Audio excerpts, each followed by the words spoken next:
tompolasy tompovavy tavaraksika ato anatin'ny miara-manonja MBS Radio Mada amin'izao zoma 4 novembre 2024 izao manantitra ny arabombam-pirarintso ho antsika mianakavy noho n'izany andro vaovao izany na ianao eto an-toerana na ianao any ivelany dia ananterana izay arabombam-pirarintso izay tsy adinoitsika ny fisaorana n'ilay nahary satria raha tsy izy dia tsy afaka iserasera sy miaona ato anatin'ny fandarana miara-manonja MBS Radio Mada isika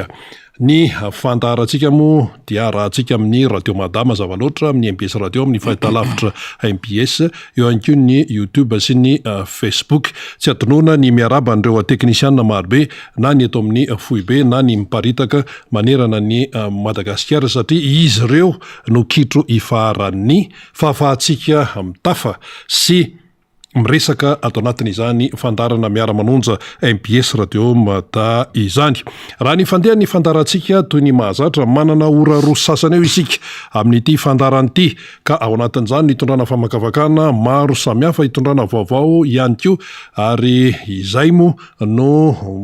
oetineto izany no oetineto dia mba ahafahantsika mahafantatra ny tokony ho fantatra satria be dia be ny zavatra tsy fantatsika any anaty fiarahamonina any eny anivon'ny sehatra maro isan-karazany eny dia mety sombotsombony ihany no fantatsika ary mety tsy fantatsika mihitsy ary eo ihany koa no hoe mety fanaparitahana zavatra diso any rehetrarehetrany ka ny miara-manonja moa dia fantatsika hoe fitaovana ihany amin'ny fandraisana anjara amin'izany antsoina hoe fampandrosoana ny tanindrazana zany fitiava-tanindrazana zay ny tena zava-dehibe satria ty Madagasikara ty tsy anay rery tsy anao rery fa atsika mianakavy izany Madagasikara izany efa eo namana faniry razafy manantany ary afaka segondra vitsy dia efa hiakatreto eto amin'ity seza hipetrahako ty ny député zay tsy izoviana amintsika fa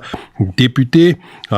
Todsoa Andriamampandry zay lany tamin'ny alalany tiako Madagasikara tao amin'ny boriboritany fahenina député Bogosy, député polyvalent, député manampahaizana doctorat firino ananan'izany député zany ary dia hitantsika amin'izany fa ho aseho aneo izay hoe fahaizany izay ho antsika mianakavy ato anatin'ity fandaran'ity ao amin'ny daholo ny hatsarana rehetrarehetra ka inona indray no tadiavina zany fa dia ny fanarahanao fandarana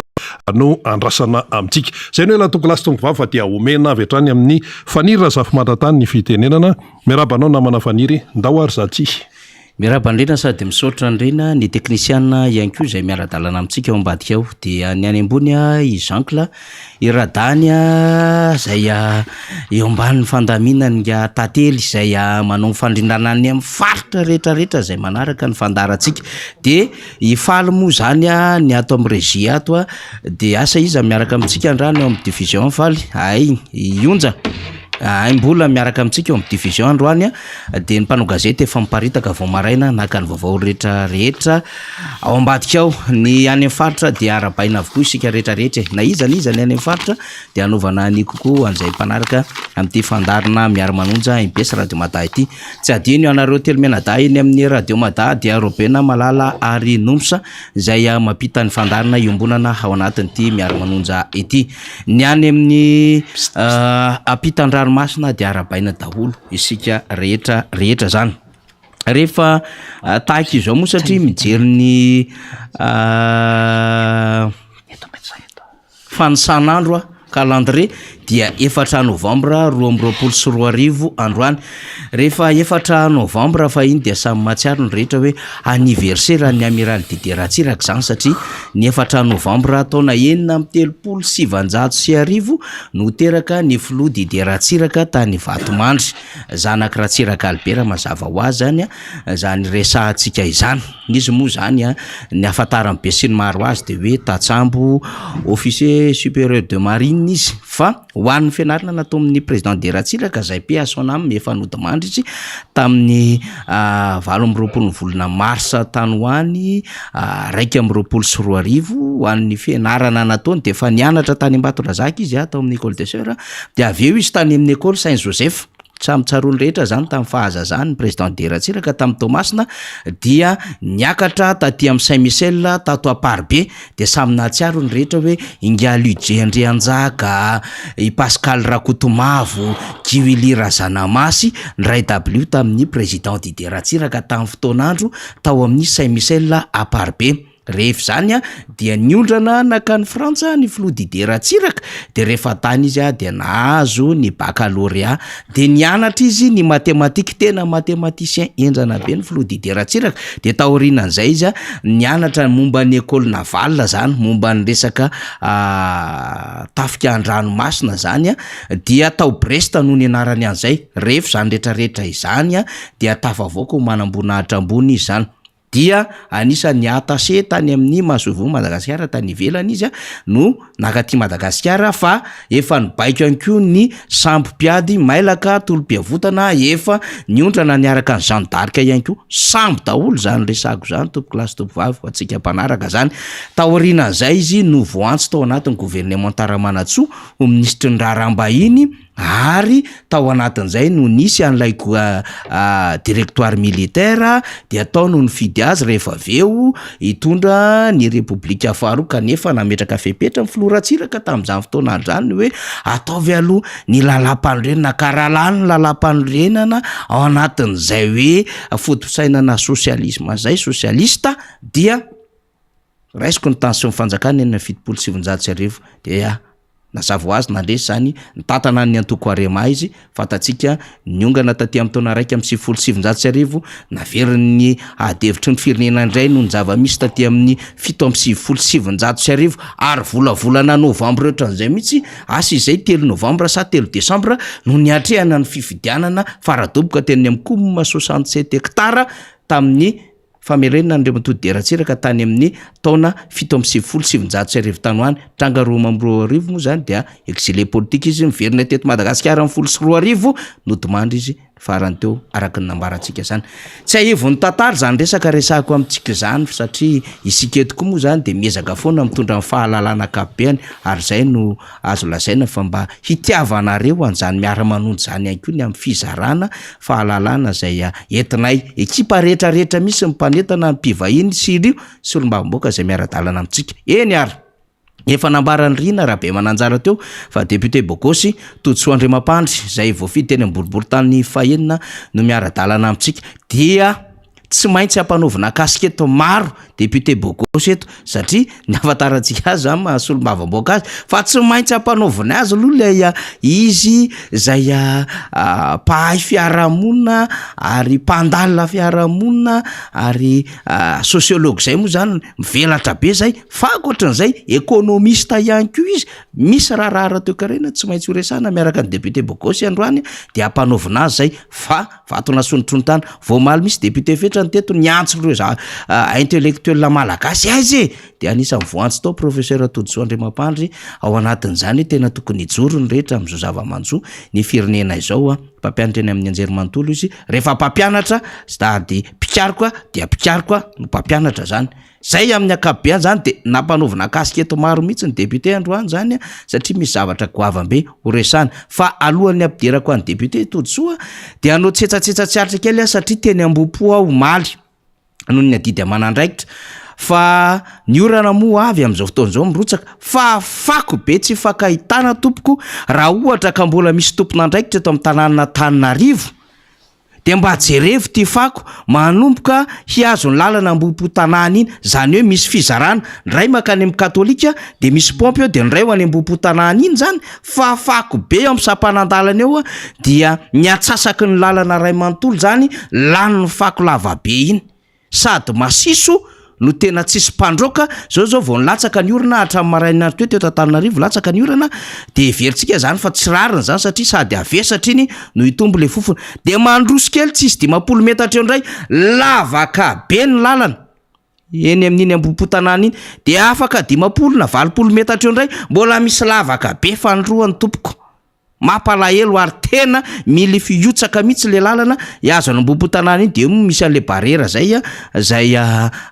mizara roa misy le resaka le mitoy lava be le mivoaka any amin'ny lalam-by any iny misy le miodana tonga any amin'ny rova de mahazo atia andohan'ny Mantresa ka raha misy tompona andraikitra le tanàna Antananarivo hoe atero aty amiko ny fako rehefa tsisy manala efa nareo zao ny SMA samby vataloha de mba reo fitompoko le fako ary zay na le retraretra hatramin'ny marain'io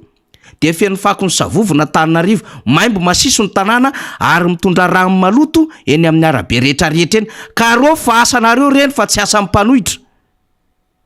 miandry anareo vahoaka amin'izany adidy amanandraikitra zany de amboary le lalana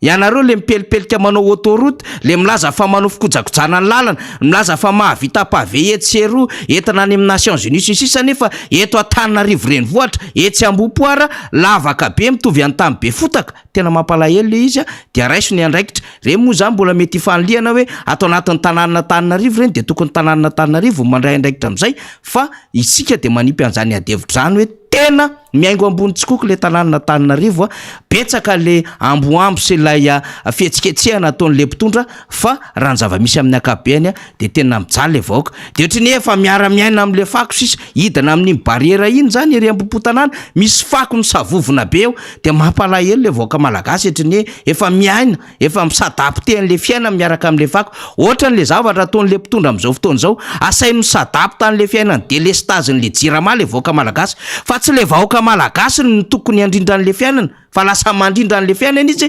mifanaraka an'le delestaziny jirama mampalahelo zany fa efa tonga eto professeur Toditsoa Andriamampandry miaraka makafaka amin'izy de mino fa manakambara amin'izay fa ataoko hoe efatra herinandro izy tsy tafaradalana amintsika no fandaminana niaraka tamin'ny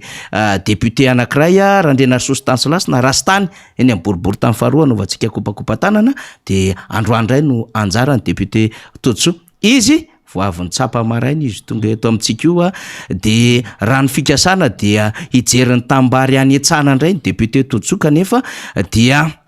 tsy maintsy namonjy ny tete amintsika moa zany satria nisy filarana teny amin'ny fitsapana maraina ihany koa de tsy maintsy nandrindra ny vandaram-potoana indrindra avy be ny orana omaly dia tsy maintsy niomana zany araka amin'ny tatsaha asa mety rapitso ve sara afaka pitso fa ho hitantsika eo amin'ny fivoarana vaovao miaraba député ya miarabanao faniry ary faly ihany koa miaraba ny vahoaka malagasy rehetra zany izay manaraka tsy tapaka ny miara-manonja na eto atoerana na avy any ivelany tena fifaliana lehibe ho anandray zany no manatrika anareo ahafahantsika mamakafaka ny raharaham-pirenena mifampiteny vaovao izay tokony hiampita ho amintsika tsirairay avy amin'izao vanim-potoana izay tena manahirana izao zany ary zaona nahitana hoe iza ny olona tia tanindrazana iza mbola afaka mijoro miaro ny vahoaka sy miteny ny olany ary iza ny olona mbola afaka sazany manitsy ny tsy mety ataon'ny ampitondra koa dia mirary soatsika ao anatin'izay mba haritra zany amin'ny fiarahana eto amin'izao fotoana izao ary tahaka ny mahazatra moa dia tsy maintsy miaraba manokana foana aho ho an'ireny olona izay trapasiaranana indrindra fa le olona tramanjo amin'izao fotoana izao ary betsaka izy iranika Madagasikara misy vona izay mahazo ny fahafatesana dia miara-miombina lahelo amin'ireny zany ny tenako ao anatin'izay ary voany teny teo anao fa vao avy ny tsapa-maraina mihitsy aho tena ny faritra Iambodiady sy ny kaiky manodidina iny dia mety kokoa manokana amin'izay reo olona tena maro de maro niara-ny tsapa tampoka zany tao anatin'izay ary tao anatin'izay ny fizami zay fikambanany pikabary zany eny Ambohimanarina sy ny zanaka Ambohimanarina sy ny ateroka zay niara-dalàna tampoka ary ny niara-nijoro tao anatin'izay eo ihany koa zany dia eo ihany koa reo bedabe no tsy salama amin'izao fotoana izao na hita toerana na any ivelany na izy na iza dia marary soa sy fahasalamana ho anareo rehetra zany noho ny tsy fahasalamana arengany mba anana fahasalamana feno ianareo kakafahana zany miaraka amin'indray ny fianakaviana sy ny vady aman-janaka manarak'izay faniry maro de marina ame hoe député rehefa anao de kokoa fa amin'ny fotoana androany manapetra foana ny fotoana fa sationana zany no mieko androany kokoa manokana ao zany a efa fanaveriko teo reo mpiaraka mitsapa ary reno ampoko voamarina foana isan'andro san'andro a isan'izay ny teny ambody sy ambomanarina rehetra iny a ary kokoa manokana koa hoan'ny ATS zay teo aloha zany hoe ny association ny trésorier sy ny secrétaire zay ny fokotany teo aloha teo anatin'ny boribory tamin'ny fahinina teny ambomanarina ho anareo rehetra tena nahafinaritra ny fiarahantsika ary nisy moa ny fiarahana nihira tany amin'ny piscine faniry ho avoakantsika moa amin'ny fotoana mamety azy zany a ny sary a ao anatin'izay de mirarisoanareo rehetra fa tena mbola mijoro ary mbola miaraka amin'ny flora valomanana mbola miaraka amin'ny tenanay ary mbola miaraka amin'ny atoko team zany a izy ireo a na inona gidona na inona katra na de misy aza ny pression maro isan-karazany a de mirarisoanareo namana rehetra reo ATS rehetra reo zany a ny tenako ao anatin'izay ary fankasitrahana zany a no hoentiko a tamin'ny fiarahantsika zay tena nafinatra zany atao anatin'izay ary ho an'ireo zay tsy salama moa zay tsy afaka de mirariso anareo zany a tao anatin'izay eo ihany koa zany a de kokoa manokana ho an'ny monsieur Célestin zay mpanosana anatanana Antananarivo zay filohan'ny distima ao Ambohimanarina zay tsy salama amin'izao fotoana zao a dia mitondra bavaka anao sokola ary engane ianao a mba hanana fahasalamana feno ao anatin'izay ka dia hiaraka itolona indray isika ao anatin'ny fotoana aingana zany a ary mba hery koa izy a mba ny tompokoany amin'ny hery ny vady aman-janakao ao anatin'izay kokoa manokana koa ho anareo fanetà matavy zay mifanena amin'ny tenako zany a tamin'ireny redynamisation sy tamin'ireny fahatongavana tany tamin'ny matavy reny be da be nareo hoe ataovy kokoa fa de ataoko kokoa faux be ho anareo rehetra zany a eny amponina eny a tamatavy na tamatavy 1 io a na tamatavy 2 ia tokoa de kokoa manokana ihany koa zany a ho an'ny distrika an'ny Vondrozo misy commune maromaro any a dia tenena manokana aminao am'izay zany a misy namana any a monsieur Léonard Diromanana zay anisany mpitarika ny distima ao Ikongo a monsieur Beky koa zany a dia kokoa iaho manokana ho an'ny Andriamato Zafileba zay anisany tena mpitarika any a Vondrozo iny zay lavitra de lavitra zany faniry lavitra mihitsy Vondrozo eo ihany koa monsieur Désiré zay mahalala ny tenako manokana zany fa anisany nampiofana azy aho tamin'ireny leadership sy ny mapy reny zany a tamin'ny fotoanany mbola kely tamy zany a tany amin'ny 2003 2004 2005 a dia kokoa manokana koa any raha Victorien zay mbola tanora zany a amin'iny distrika ny Vondrozo iny a de eo ihany koa zany a i Andriamato mana Bidala zany a zay koa namana ary mpiara-mitolona zany a amin'iny faritra rehetra iny koa dia zay ngamba ny kokoa ataoko faniry fa ny anapiko ny teninao teo fotsiny zany a tena marina ny voalazanao fa am'izao fotoana zao zany a satria tena miaina eto Antananarivo renivohitra Madagasikara ary mino fa ohatr'izay koa ny any amin'ny faritra hafa fa eto Antananarivo no hita fa tena ny fako am'izao de am'zavo ny temonao atao hoe any amin'ny 2e arrondissement any Bopo tsy any fa eto Antananarivo renivohitra zany a de tena mifangongana vao avy kely ny orana ny fotaka ndrano efa manainga zipo ny olona am'izao fotoana zao tena efa tena manahirana aiza ary commune urbaine Antananarivo ny fanjakana ny ministère des travaux publics ministère fanazarena ny tany amin'ny fanatsarana ny évacuation ny canal zany ao anaty tena raha mijery iny Abesa rehetrarehetra iny 67 iny Ambohimanarina iny moa zany de efa tsy lazaina tsony iny ny Andrambe ny Ambatolampy Ambohimandroso Betafy miditra amin'ny couloir ny fako ny fotaka am'izany ianao vao miditra couloir ny olona mipetraka eny amoron-tanimbary tsy lazaina tsony zany am'izao fotoana zao fa mba jereva re efa miara-miasa nge ny commune sy misy nge samy IRD nge nareo anatin'ity anazy daholo fanjakana anazy nanao daholo fanjakana fa jereo fa tena very lavitra no ny maira teo aloha zay maira lalora valomanana ny fitantanaro nefa ny maira tam'izany faniry dia tena hoe tena ningazana mihitsy tsisy financement mihitsy ary tsy nampiana tao anatina samyvazany am'izay le hoe fikarakana ny fako zany zany tao anatin'izay fa tam'ireny ary mbola voala ny fako noho izao tena enjana manahirana makany miakatra n'iny mahitiny tany Ambatolampy zany mono faniry zay hitany tena isan'andro sy ny manodidina rehetra de tena manahirana lalana tsy misy atao ny foto-drafitrasa zany de manahirana io ihany koa ny rano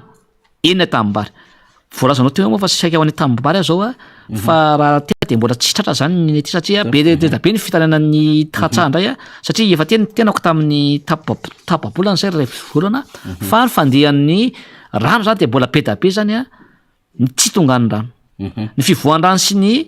ny fidiran'ny rano zany mbola tsy mandeha amin'ny zelonina zany ao anatin'izay ka de manao antsoava any ministera ny fanazarena ny tany ny apipa ministera ny fambolena mba hijery akaiky fa tena mbola betsaka ny tambary zany zay zara fa misy rano am'izao fotoana zao ary eo koa ny fivoahan'ny rano sy ny fidiran'ny rano ny tena koa solom-bavomboka nge efa niredina teny bananala zay vita ny tsikafina mba nanao zay mety zany anasorana ny kanala maro isan-karazany fa am'izao fotoana zany mbola misy tanambary hafa zany eny betsaka be tena betsaka zany de tsy mijery zany andraikina zay tokony ataon'izay zany ny ministera zay voakasika ao anatin'izay koa de manao antsoavo androany satria mijaly ny mpamboly vary eny aminay mijaly ny tatsaha mijaly ny olona zay mandeha any amin'ny arabe rehetra eny ny fofona fako amin'ny tsy fahasalamana zany tena manahirana fa tena efa misafofona aiza anao ry andray matoa be ny tanàna sy ny mpiara-miasa aminao lozanareo variana amin'ny zavatra hafa tsisy misy hoe fampandrosoana no entinareo anatananarivo renivohitra teto nefa tia kapitala ny Madagasikara aty amintsika daholy ny fijereny zao tontolo zao nge rehefa tonga amin'ny firenena anankiray de hoe iza no renivohitra fa vo mijery le renivohitra sika ny avy-retrana foto-drafitrasa tsy mandeha amin'ny zelonina ny fako ny lalana ratsy ny tsy fandriam-pahalemana mangony fotsiny eto ary zany fa maika fa any amin'ny faritra rehetra amin'izao faniry ny tsy fandriam-pahalemana de tena anisany mampikaikaiky ny olona akoatra ny vidim-piainana moa zany zay tena miakatra sy ny tsy fananana asa zany am'izao fotoana zao koa de mbola manao antsoavy any am'izao fotoana zao ry fitondram-panjakana mba jerevo ny mahasoa ny vahoaka jerevo ny marary ny vahoaka am'izao fotoana zao fa hainareo ve fa ny sakafo nge zara fa mihinan-kanina ny olona am'izao efa be da be no tsy mihinana indray matsakerinandro ny mihinana am'izao fotoana zao zany tokony jerevanareo angina aloha ny politika ho an'ny sakafo efa impiry zay ny tsy fandriam-pahalemana ny fanabeazana ny fahasalamana mba jerevo akaiky ataovy maimpoana daholy ny fitsaboana ny fanafody omena ny olona fa tsy zaka ny olona tsony ny vidim-panafody am'izao fotoana zao ary indrindraindrindra ny asa maharitra ho an'ny olona zany tena tsy misy am'izao fotoana zao aizinareo am'izao ny vidim-piainana miakatra ny asa tsy misy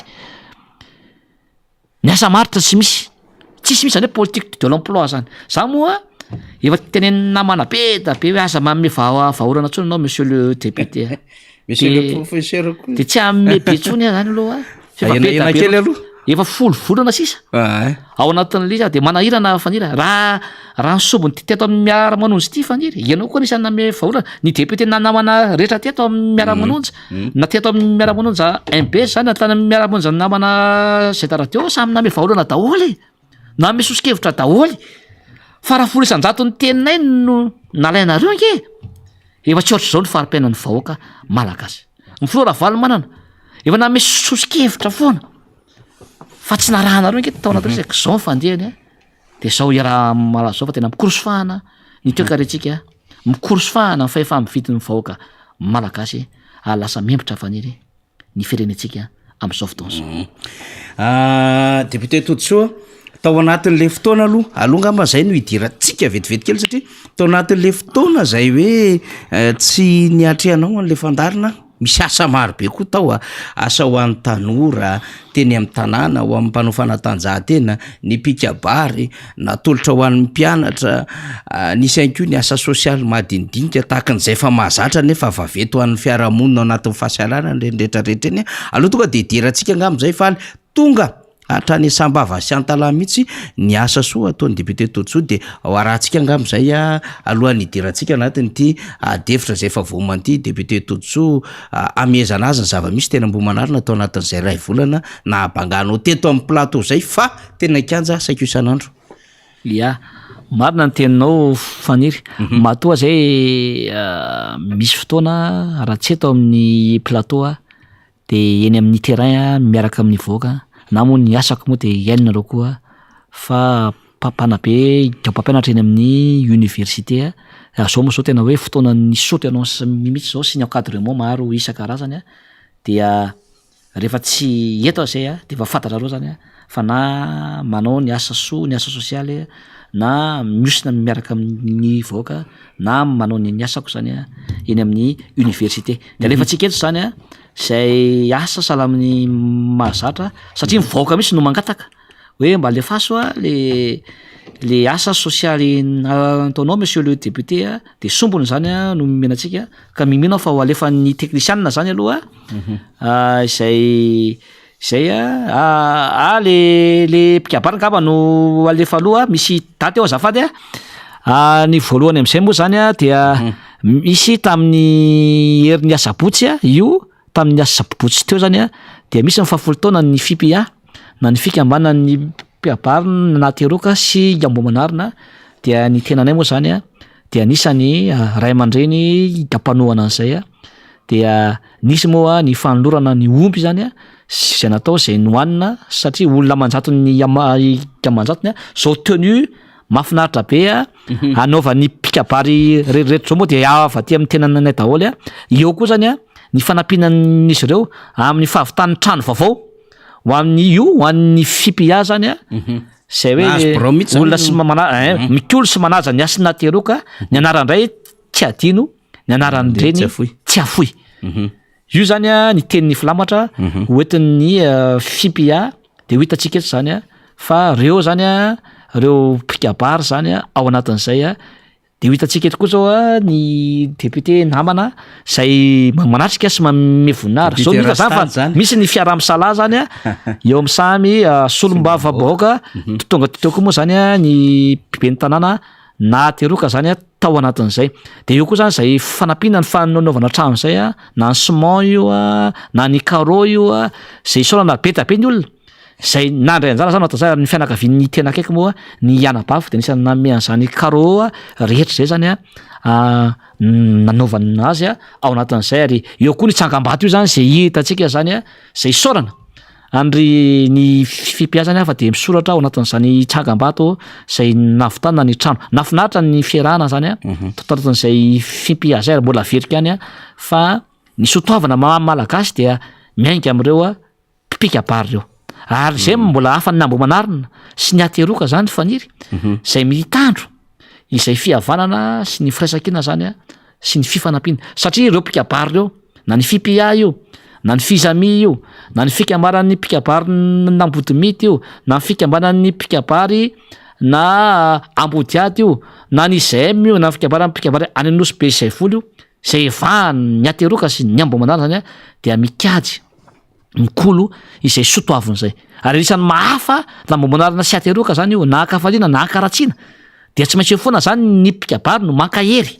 ny pikabary zany no manome ny information rehetra ho an'ny fokon'olona Faniry eny amin'ny fokotany ny boribory tany fahenina sy ny amin'ny faritra ateroka iny raha sanatria zao anao misy vona mahazo misy fahafatesana de tonga daholo ny pikabary rehetra amin'ny 5 maraina ka hatramin'ny 9 maraina dia misy zany zay fitsapana maraina zay ankarezana ny olona ary koa misy kabary ifamarina ka nateran'ny fokon'olona ny vary avety ao anatin'izay koa dia ela velona ny FIPA tamin'izay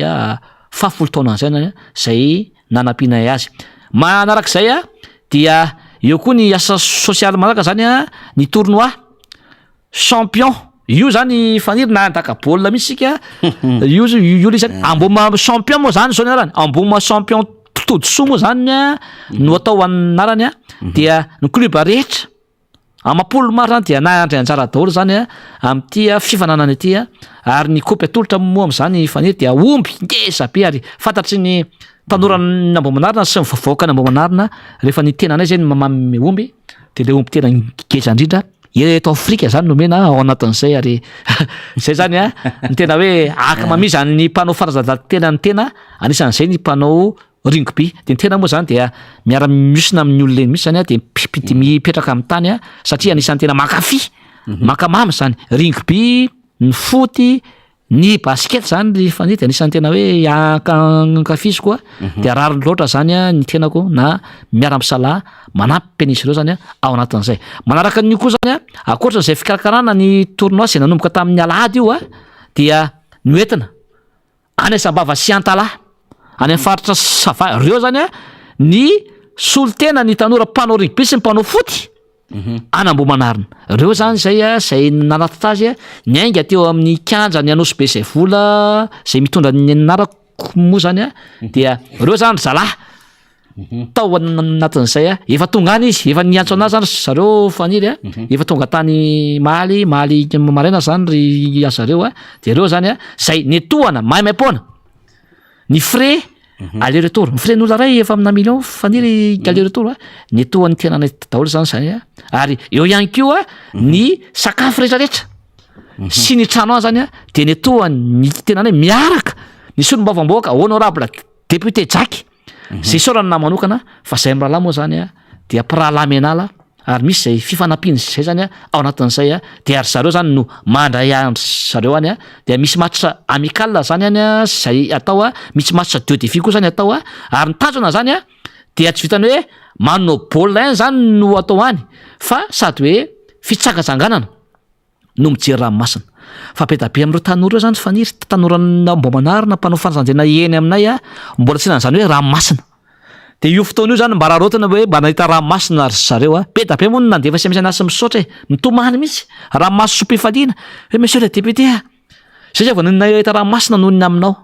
de faly ny tena monsieur le député a zay zay vao tonga hoe aty Sambava sy Antalaha zany anisan'ny alavitra indrindra zany a eto Madagasikara efa tonga andry zareo reo zany sarindry azareo a mba somary averina kely le sary zareo tonga any Sambava sy Antalaha ale reo a efa tonga any zany ry azareo a de le aoriana koa zany a efa tonga somatsara andry zareo a ho atsika ray aman-dreny zany reo tanoratsika zay nandeha reo a nanepoka tapo aminy a de efa tonga tsara andry zareo a efa salama tsara ondry zareo a zay ny havatra efa nalao ranomasina ondry zareo ao anatin'izay ary tena faly de faly ary zao ndray a nisy nangataka hoe monsieur le député a maro nalefanao zay koa mbola te andeha de asiko indray zany a troisième vague tamin'ny taona mantsy efa nisy nandeha tam'ty a fandrony efa lasa io a tsy ho ela am'ty taona ty ndray faniry zany a de isy deuxième vague a ka ny mpanao rugby fotsiny indray no alefako zany a ao anatin'io ity moa zany mpanao rugby sy ny foty a no niara nalefa de mpanao rugby indray no alefako manokana zany a am'ty taona ty ihany a satria ny mpanao foty a efa mba nalefako manokana tamin'ny heritaona ny dikan'izany faniry de zao a tsy resaka sanatria mieboebo akory na moeraoera ny tena fa io a de apetrako amin'ny mpiaramonina amiko foana io so an'ny mpanao politika sy ny mahalatanana sy ny fianakaviana hoe eto tany de tsy misy manana ny ampy fa sambatra izay mifanampy zay fanomezam-pahasoavana nomen'Andriamanitra anao de azakobona ho anao samyrery tsy avitanao aisany ke zany e rehefa maty tsika tsy atondra na de ary zato ary na de roanjato ary fa ny fahasoavana nomen'Andriamanitra na tsy amboanao sy esanao dia zao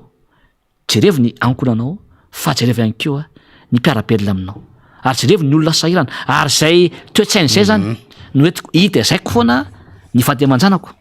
sy ny fianakaviako a na isa izy na iza hoe mba izaro ohatr'izay a ny mpiaramonina aminao fa tsy ahafantantrika anao zany ary ny valipity a tsy mitady valipity eto aho fa ny valipity any an-danitra no de tavitsika zany a ao anatin'le rehefa misy mahasoa ny hafa rehefa misy zavatra tsara mba ho an'ny hafa rehefa misy fifaliana ho an'ny hafa de ataovy amin'ny fitiavana le izy fa zasiana zavatra hafa mibadika zay mantsy mahavoan'ny mpitondra antsika am'zao fotoana zao mora oera fa misy tombony de davony foana zany ao anatin'zay misy intérêt foana zany ao anatin'zay indrindra fa resa-bola ho resantsika aveo koa zany misy zavatra zay tokony ho resahana anitsina ny mpitondra reny sombony zay zavatra no mimeko reny zany faniry a de ho atao natao ampitiavana natao ho an'ny mpiarabelona tena faly a hoe faly zany ny tanorantsika hoe mba nahita ranomasina any a nahita an'zany hoe sambava antala nefa alohan'ny atokavanao an'ny afaritra vanky faniry be da be koa ny lalana mba hita ny tanora mahita ny port berger izy mahita ny antsoy izy ny lalana rehetra sy mampikony aloha mampikony sy maro isan-karazany iny zany de mba faly zany mba afahan'ny tanorantsika mba mivelatra afahan'izy reo zany mba manana saina tia karokaroka mba afahany mijery hoe zao zany a le firenetsika any amin'ny faritra maro eny ary makatsitraka ny député toditsotsika am'izay fitantsanany zava-misy ny ambomanariny a ny zahana fitilina atao anatina minitra vitsy a reo asasy zavabita ary reo endrika fifanampiana ara-piaramonina ara-sosialy teo amin'ny boriboritany misy azy fa etona aloha zany tsika de manao kopakopatanana amin'ny namana ao amin'ny MBS Tsioromandity satria efa taon'androany zareo ao tamin'ny 4 novambra 2024 androany 4 novambra 2024 de efa taona zay nieno MBS tsika tany amin'ny faritry Bonglava tany de kopakopatanana ho an'ny mpiara-miasa rehetra ho antsika zay ampanaraka ny fandarina sy ho anareo zay mpionana ny MBS any amin'ny faritra Bonglava iny zany indrindrandrindra ao Tsioromandity. Député Toditsoa ho avy am'izay tsika amin'ny raharaham-pirenena maly moa zany tahaka ny mahazatra de ny etsiketsika indray fanjakana amty androany ity de anosy be Elville any resaka fitokanan-dalana fasenina sy ny sisa zay no atao any fa hitatsika io ihany no fomba hitaterana ny zava-misy arakaraka ny azotsika ny vaovao fa anosy be Elville any indray zany ny fitondram-panjakana amin'ny alalan'ny filohan'ny repoblika fa omaly de nanatanteraka fifanaovan-tsony ny fanjakana malagasy sy ny solotena ny orinasa anankiray izay voalaza sy voatondro zany fa nahazo ny tsenan'asa anao ilay lalambe migodana autoroute mampitoy Antananarivo sy Toamasina nahazo avadika hoe Toamasina Antananarivo lalan'zany de any Anjorobe mahazo Anambatondrazaka zany fa tsy hoe aty Moramanga fa Anjorobe mahazo Anambatondrazaka de tonga ny Toamasina zany ny refiny 120 kilometatra ary eo anatin'izany dia misy ny vola manodidina ny 427 tapitrisa $, 924 millions de dollars zany kely sisany tsy $1 milliard an'ilay vola zay hanatanterahana anty lalana mikodana ity ary ny 900 voalaza tao anatin'izany efa taoriana zany adevitra zany fa ny ministra no resaka an'izany 900 amin'ny État malagasy ny 900 amin'ny Egyptiana zany lay orinasa fa ny 900 dia avy amin'ny État malagasy io kolo mbola adevitra hafa ny amin'ny hoe manam yatrana an'izany vetsika satria vola misimisy any zany 900 ao anatin'ilay vola nindramizay anaovantsika amin'ny fampitinana de hoe mandritry ny 5 taona no ao aorianany fahavitany zany dia izy zany ny asa goavana zay ahazona izany ary misy fandoavam-bola 15 000 ka hatramin'ny 20 000 ariary izy io zay hivezivezy amin'izany lalambe migodana zany voatondro adiny roa sasany ary 2 fois 2 voies zany lili zany roa ampitomboina roa lalana am'le izy zany ato amin'ny andaniny sy ato amin'ny ankilany misy moa filazana izany ka imo ohatra ny mahazatra ihany mino ndray zao tsika fa lianosy Belleville de reo karazan'olona tany amin'le fitokanana ambily be voemara le karazan'olona lay tany Antsiranana le nisy fihetsiketsena kely samihafa le karazan'olona le tany Sambava de reny ihany no avy ao Nosy Belleville zany hoe ry Ramatosolom-bamboaka filoha lefitra le VPS le chef de région samihafa ro directeur régionaux samihafa tahaka n'ilay tany Toamasina lay nitokatokana an'le lalana tato Ankiriry sy Ambolo Madinika de reny olo reny ihany no hitanao am'le fihetsiketsehana kely samihafa tam'ilay fahatongavana teto Antananarivo am'le hoe hanamboatra an'ilay autoroute zany hoe izy menakavo zany ny eo ihany no mifamadivadika makany Fianarivesta de tonga miara-mirona ny daholo izy menakavo misy mihitsy aza va ty Antananarivo le délégation makany Toamasina de iny izy menakavo de miara-mirona eto Antananarivo de miara-mirona ianao zany tsy de mahita karazan'olona vaovao fa endrika reo daholo no hitanao manabe isa miaraka amin'ny staffiny manabe isa miaraka am'ireo personnel samihafa ao anatin'le ministère zany na any am'le commune na le région de iny ampitenena amin'ny communication hoe be olona zareo fa ny olona makatsy amin'ny am makany amin'ny B makany amin'ny C makany amin'ny D makany amin'ny E makany amin'ny F de ho voafitaka reo olo reo satria olona mila ato any makato miodikodina ato de nen'ireo zany rehefa kelikely ho tonga any am'le 50 plus 50 égale 50 reo fa tsy 50 plus 50 égale 100 parenthèse fotsiny tondratsika an'iny fa omaly moa zany nahita an'izay endrik'olona zay tsika le endrik'olona tany Tamatavy Savoritaka tam'ilay hoe congrès régional tany Nalanjorofo tany Toamasina reny ihany hitatsika omaly de ry ka zao hoenotsika aloha fanehoan-kevitry ny député Roland Ratsiraka averytsika ato amin'ny député Bogos Todsoa am'izay ny raharaha rehefa aveo momba ty lalambe mikotany ty fa fampidirana zay ndresako zay ho indrindra ny député Roland Ratsiraka zay ny teniny amin'ny hoe hanatrika an'io fanaovan-tsony io ako ahafantarako marina momba n'ty raharaha ty satria solomaboka ao anatin'ny district ny Toamasina voalohany izy daora technicien ministre ny asa vaventy teo aloha ary rehefa tamin'izany ministre ny asa vaventy de fa tadidinareo fa miprésenter karazany hoe mbola tsy APS zany manko hoe avant projet sommaire fa hoe vinavina anaovana autoroute ankehitriny dia iny zany fanaovan-tsony iny zavatra tsapako aloha dia tsisy information mihitsy azo androany zay zany malahelo am'izay satria tsisy resaka mihitsy hoe ovina le anomboka le étude satria raha vao tsy misy ny étude tsy mandeha io lalana io ary tiako ampahafantarana vahoaka malagasy fa étude momba ny lalana io farafakeliny roa taona zany hoe alohan'ny roa taona zany tsy afaka manomboka azy satria raha manomboka étude androany misy ny hoe avant projet sommaire mbola tsisy zany io misy koa ny hoe avant projet détaillé afantarantsika hoe aiza moa ny itinéraire makaiza le lalana tam'izay nanao an'le izy taloha mandalo ankaikiny Ambatondrazaka de mandalo miangy avao Anjozorbe de tonga any amin'ny fanandrana ny Toamasina ankehitriny zany tsy fantatra mihitsy hoe inona daholo ny étapen'le lalana tsisy fiche de projet tsisy inona zany ampelatanantsika donc zany somary malahelo am'izany ary indrindrandrindra tsy hay hoe ohatrinona tokony izany manao anamboatra ny lalana ngeza be ohatry zao fatatsika hoe ohatrinona fatatsika hoe avaiza ny financement donc zany raha ny tena marina tokony eo ohatra raha le nataonay taloha moa 3 milliards de dollars satria 2 fois 3 voies ankehitriny zany 2 fois 2 voies hono izy io de mety eo amin'ny 2 milliards de dollars kanefa na raimbilanja re tsy voatonona teo mba hitanareo zany tsisy na vola raimbilanja na 1 dollar voatonona donc zany malahelo amin'ny tena zany fa eto moa zany toerana tsy tokony mba hoe tsikerako ny zavatra satria mba ajaiko ihany koa le lanonana teo fa malahelo ny tenako zany tsy mandeha miloana zay tsisy zavatra mivoaka mihitsy tsisy zavatra hitanao tsisy ohatrany hoe mbola andeha hitady vola angamba zareo androany satria raha ohatra ny apportny gouvernement malagasy ny resantsika de tokony eo amin'ny 300 na 400 millions de dollars ny apportny gouvernement malagasy zany amin'io zavatra nefa zany mbola tsy nandalo tamin'ny antenne Mera-Pyrénées zany eniko taloha hoe Afri Exim Bank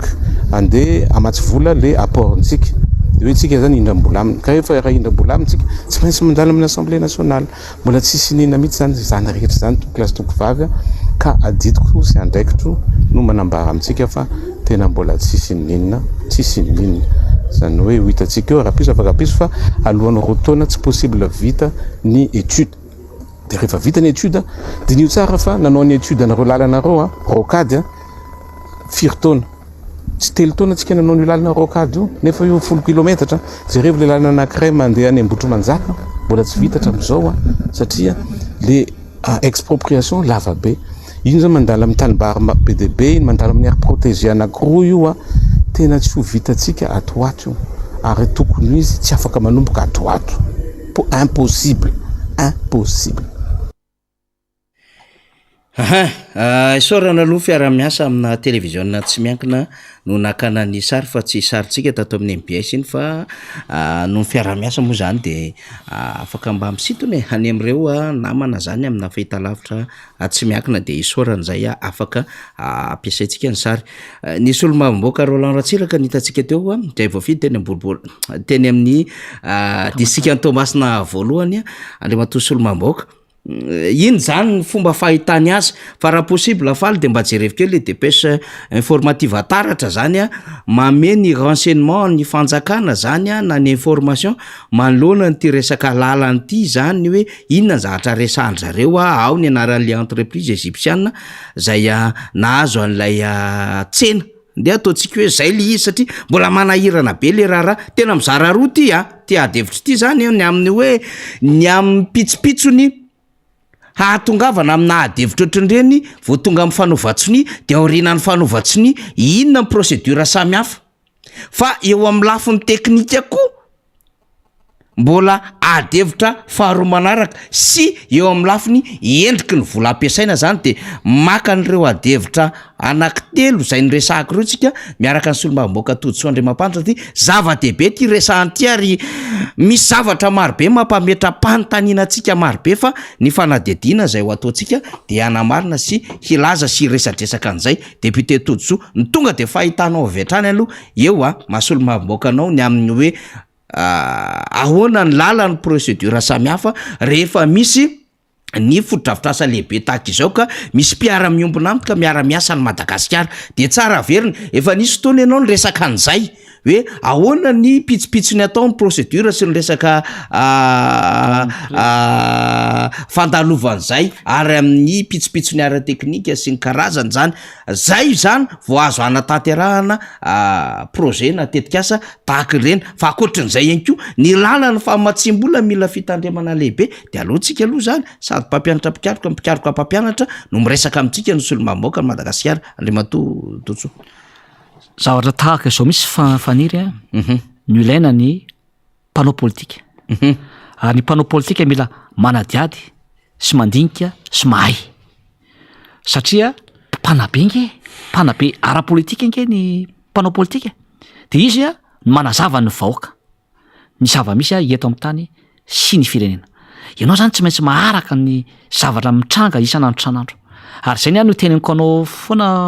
faniry vavolombelona ianao za rehefa manadiady ara-politika na ara-toekarena dia mahazatra de manontany anao foana hoe mifampiresaka tsika hoe inona ny vaovao malaza androany na ny maly farafaratsiny de iny loha no fakavaka atsika mba tsy atao tompotrano miony ny vahoaka malagasy amin'ny zavatra miseho sy ahafahana koa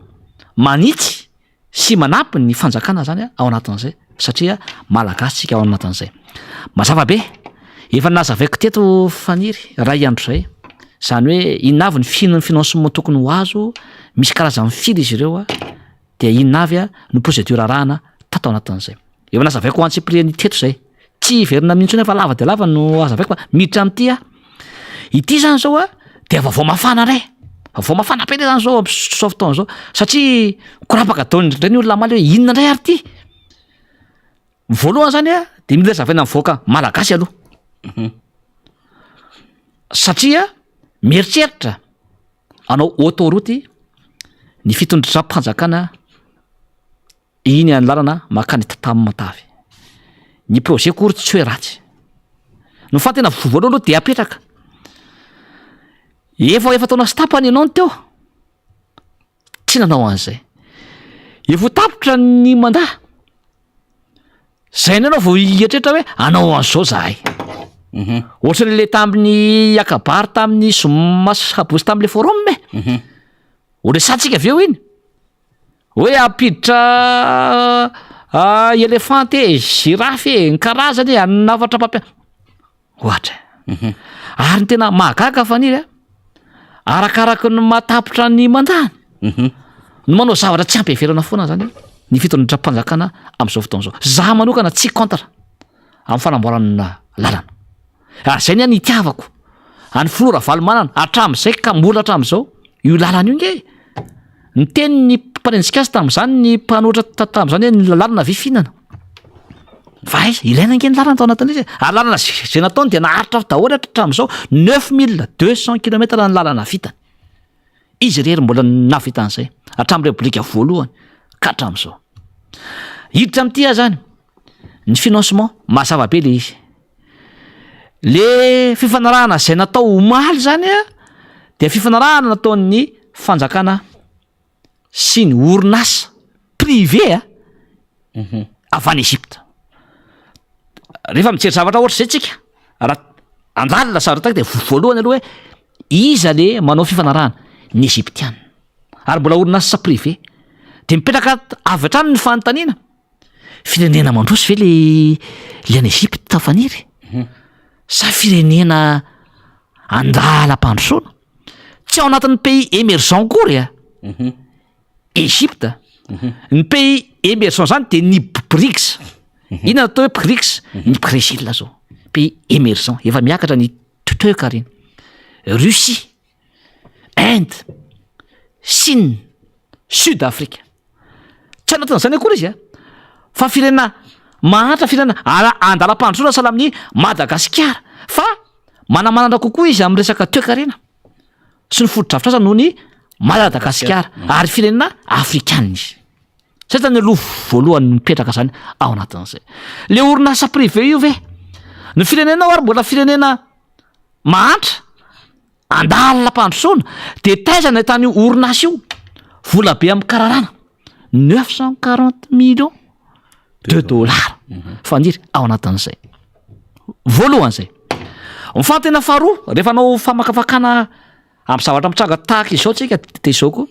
ny faharoa matoa ianao tsy ny bailleur de fonds traditionnel zany hoe ny banque mondiale na ny BAD na ny union européenne na maro isan-karazany no tsy anao convention anampy anao reny foana nge matetika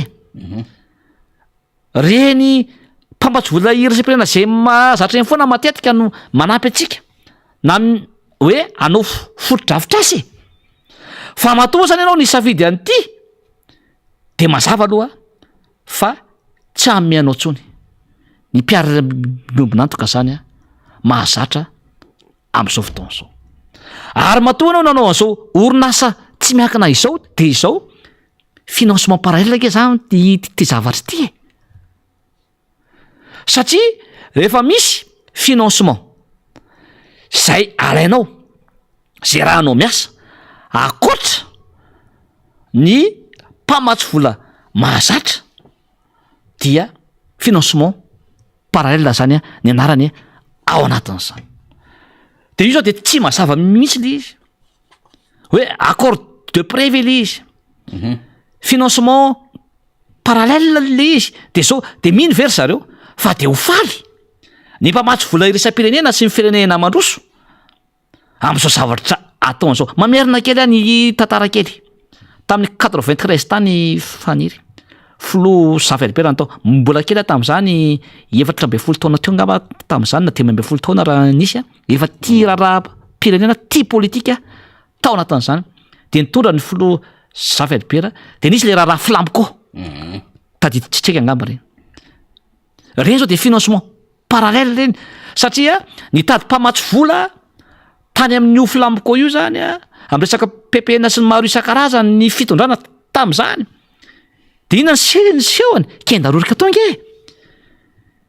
ny fitondrana tamin'ny repoblika fahatelo zay noetiny flo Saint-Albert tahizo fa lasa korazana satria nandingana ianao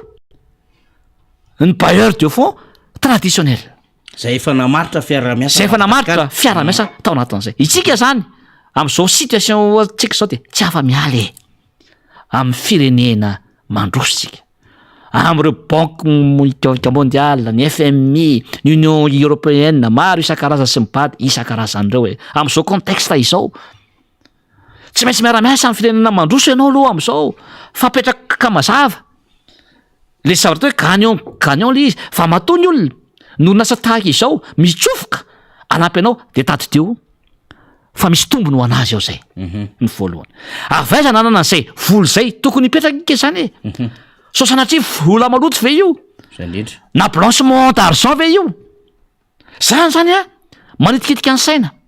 ny vahoaka malagasy tokony ampafantarina azy ao anatin'le honorable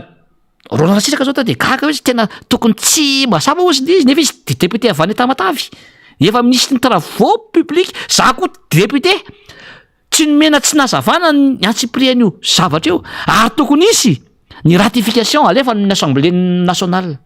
rehefa misy financement avy any ivelany fa mandraky ty ny androany faniry n'ordre du journée efa mipetraka hatramin'ny tapabolana fa mbola tsisy mbola manjavozavo mbola tsisy zany hoe isy ratification na projet de loi zay natolotra ho alefa ao aminatin'ny antemera pirenena nefa afaka tapabolana député tsy manapaka ny teninao hoe apetraka le vato fototra hafahafa be ngely izy zay ho aly izy tsisy mangarara zany le zavatra misy zavatra mifono zavatra petabe ao ambadika io hoe omena azy vela izy fa inona ny ambadika mampitehiteny zany izy de izy sao de misy zavatra hafa sao de sanatria re sao de sanatria avinao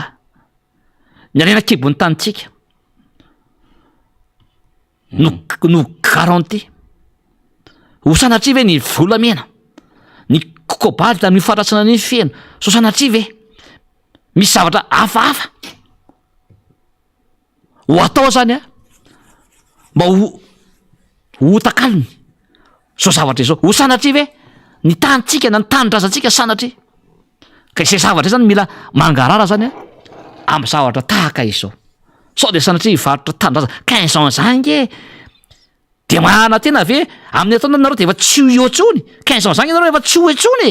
nefa 15 ans ny hita tana ny orinasa io zany amerena ny volany zay nomeny ao anatin'izay ary eto dia tiako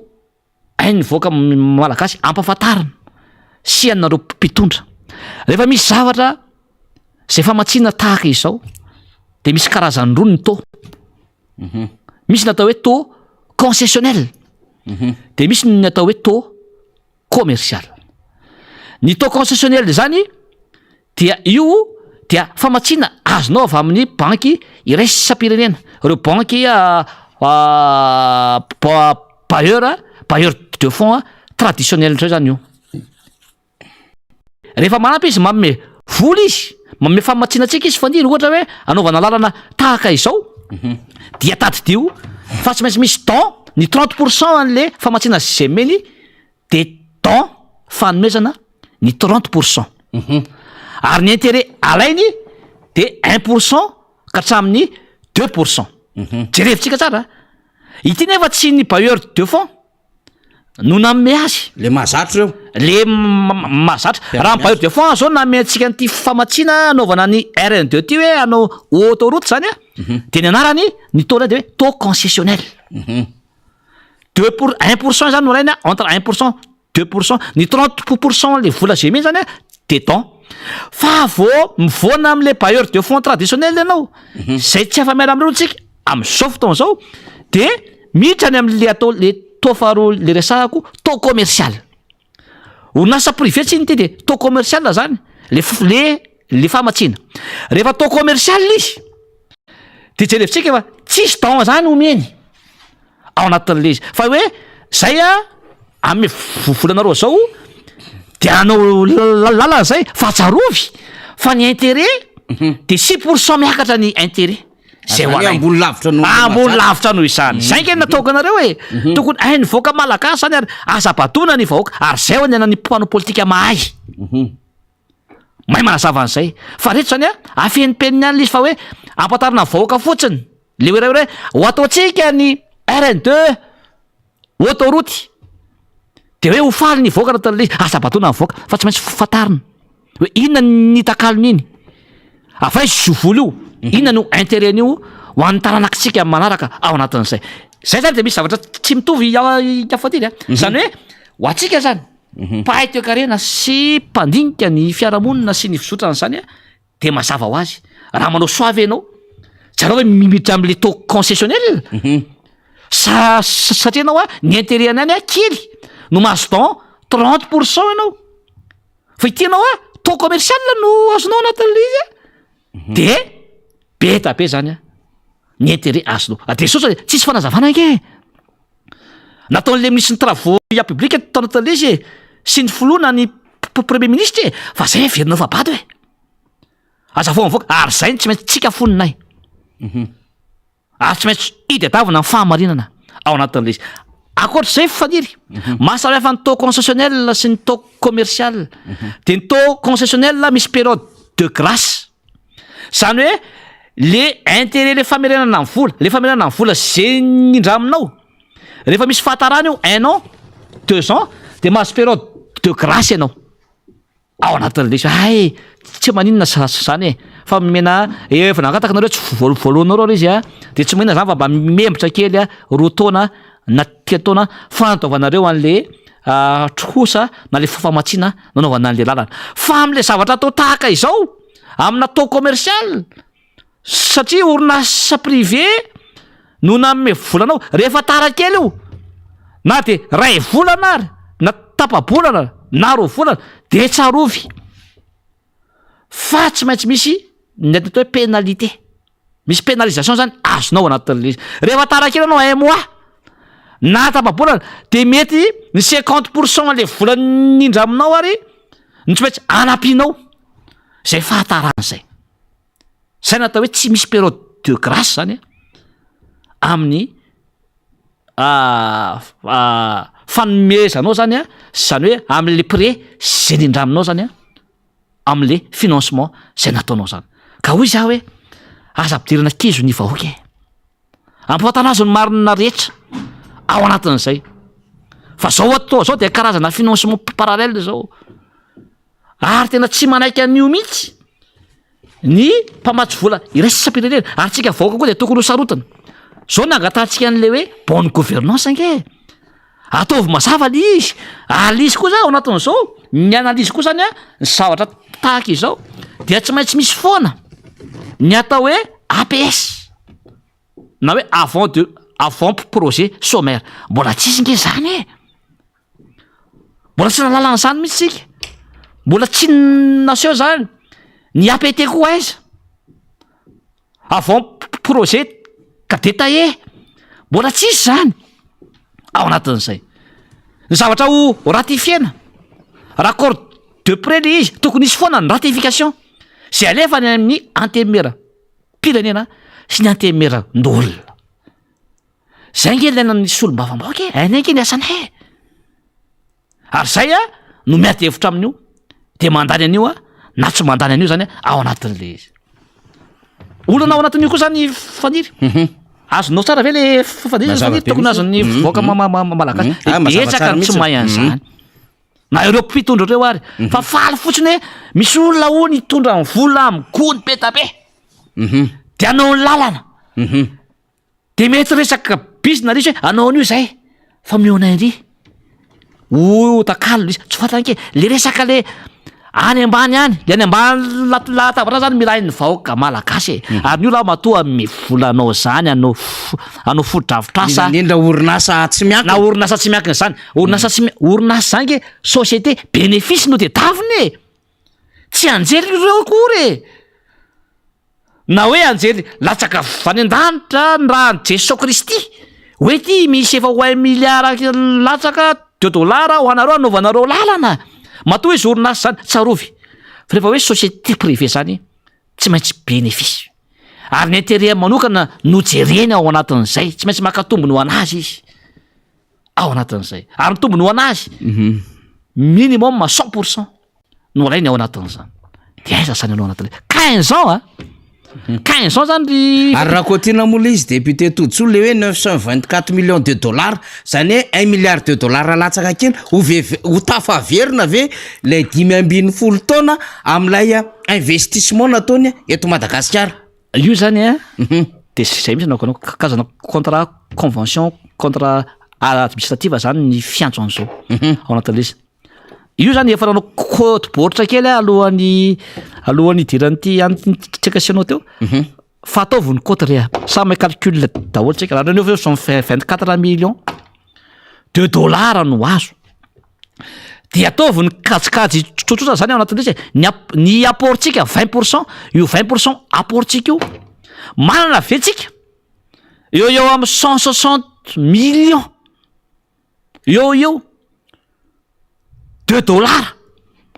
le 20% le alaina amin'ny RPI alenan'le hoe ressource propre interne 20% ke mbola alohantsika ao anatin'io 20% n'io zany a no alohantsika manana ny zay veloantsika tiatsika tsisy vita na ny atsy na ny aroa na ny fanomezana asa matra ho an'ny olona ny fanampidirana ny vidim-piainana ny tsisy zavatra vita ny lalana zay kitianao kely de atomboka kely izy de mijanona indray aveo matokisa anao androany ry faniry ry vahoaka malagasy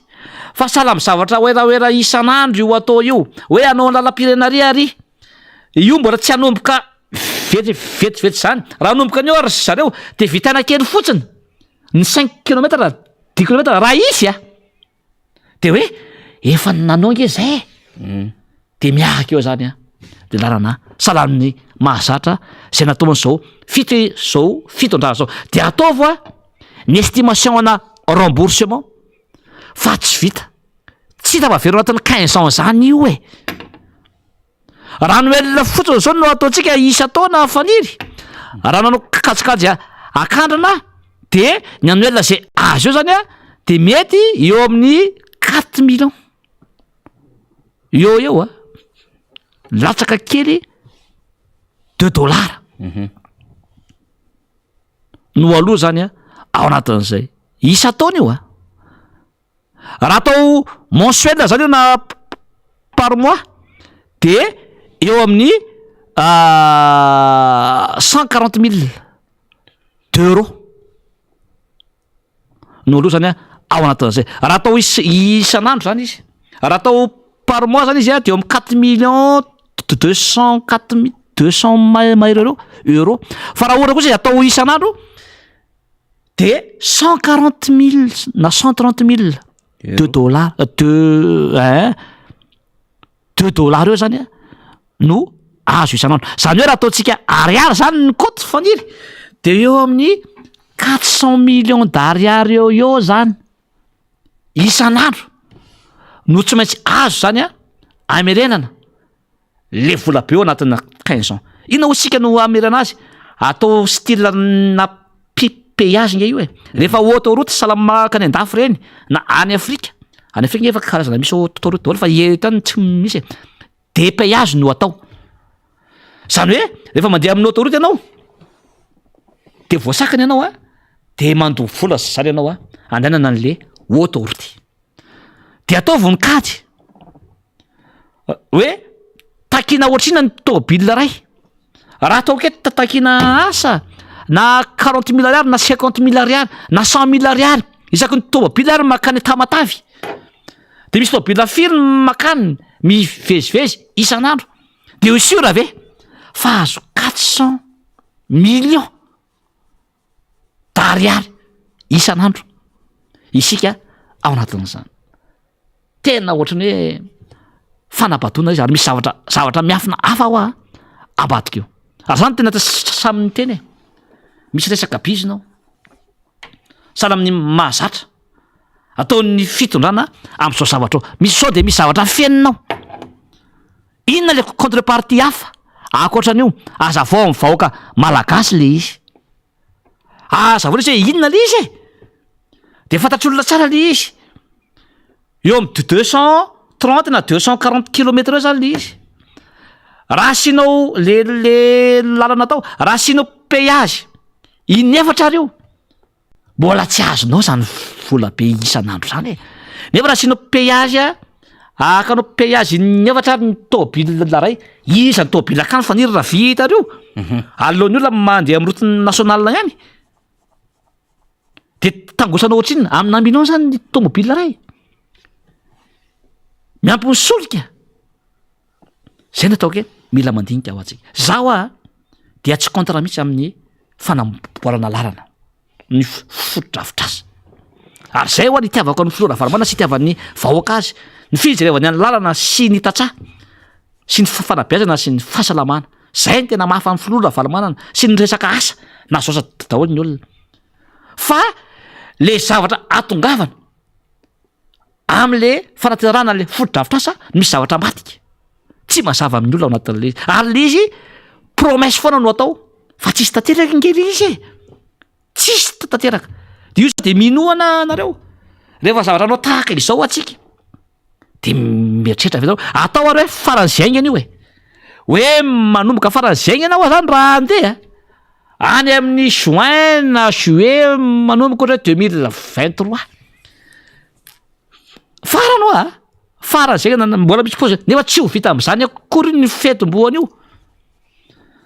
fa any anatina 3 ans io na 4 ans vao vita raha atao ary zany rehetra izany ary tadidrova rehefa nanao ny kokosanytsika dia tsy maintsy misy étude d'impact environnemental zay atao anatin'ireny faniry ay zany tsy maintsy ajerevana daholy ahoana ny expropriation ahoana ny fomba enda amin'izena satria misy tambariny olona any ho totofana am'le yamanitsy zany le lalana faniro anatin'le ny tranon'olona ay zany l'expropriation le fanesorana an'le olona eo am'le taniny fanesorana de ny indemnisation de indemnisation aiza tsy voalazany tao anatin'le convention ke zany baza vao amin'ny vahoaka zany ny tambany ahoana ny aire protégé rehetrarehetra étude d'impact environnemental EIE ary ny anarako zany étude d'impact environnemental zany faniry fantatro ahoana ny faunao ny florao ahoana zany ny fomba arovana an'ireny ny ala sady hodorana daholo nireny ny ala ao anatin'le izy de hoe anaovana bizina de ampidirina am'izay ny girafy na ny liona na ny karazana na ny giro afrikanina koa de ho ampidirina koa ngamba avy eo ao anatin'izay zay eo ale izy mila deba ho an'ny zavatra ho atao ary zavatra aza fempenina ohatra zany le zavatra so faniry fa mba misy atsika mpanao politika afaka mamakafaka sy mizara ny vahoaka ny zava-misy eto amin'ny firenena zavatra zay zany aloha zany ry vahoaka malagasy za manokana na ny député namana teo mbola fienina tsara hoe inavy zany ny zavatra resahana ao anatin'io fa io zavatra io zany de tereniko anareo fa tsy maintsy misy intérêt io ary ambony ary ny taranakitsika tsika sy ny taranakitsika ny zanakitsika sy ny zafikelytsika no andohan'izany nefa jereo efa trosa zay nataonyity fitondrany ity hatram'izay ka hatram'izao ohatrinona le izy de babitrosa mandrakizay ve zany ny vahoaka ary zao nge raha ibabitrosa ary tsika faniry raha mba misy zavatra vita sisy zavatra maritra tsy de maninona fa tsika efa mibabitrosa efa tena minanem vo mafana ozy ny tanora mialatsiny am'le fitenenana ny zavatra tsy vita nefa ry zareo no mahazo commission mibotsina am'izay anaovana azy ao anatin'le tsisy zavatra ndrasana mihitsy fa maninona iornasa Egyptiana io no nazo azy de fa tena mipetraka zay raha petraka ny fantaniana raha société multinationale zany ke any États-Unis tena misy tena matanjaka any Europe any Chine fa ninona tsy nisinoa ary no nanao azy fa maninona ny Egyptiana nanao an'le izy fantaniana mipetraka zay nefa aizy io firenena io raha oharina ny firenena européanna sy ny amerikana mazava be zay fanazavana raha teknika nentin'ny député Todsoa zay ity aloha zany lay société zany ro fatatsika le izy de ho alefa mifaly amintsika hoe samy crête le izy zay mba ho tsara ho fantatry ny rehetra satria mampieritreritra be le teny député Todsoa teo ny amin'ny hoe ahoany ty financement ty le izy moa zany de fa zareo nahazo an'le tsenanazy zareo zany no vonona investir ao anatin'le izy ary hampiasan'le izy ao anatin'ny 10 taona amerina ny volana de io le izy samy crête any Egypte misy an'io fa zao ny étape mifanamboaran-dalana aloha tsena ho resahantsika mihitsy lo izy député Todsoa mba ahafahany rehetra mahazony raha tsara le satria le fanazavana nentin'ny député Todsoa teo tena mazava be mihitsiny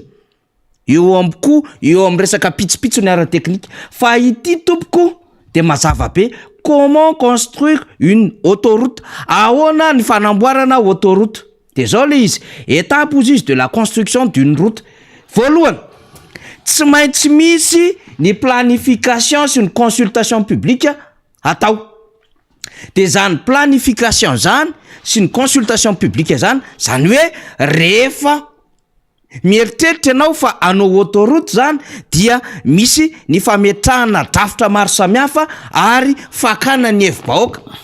manoloana zany indrindra any am'le olalovana zany de manodidina ny 9 ka hatramin'ny 12 volana na mahery.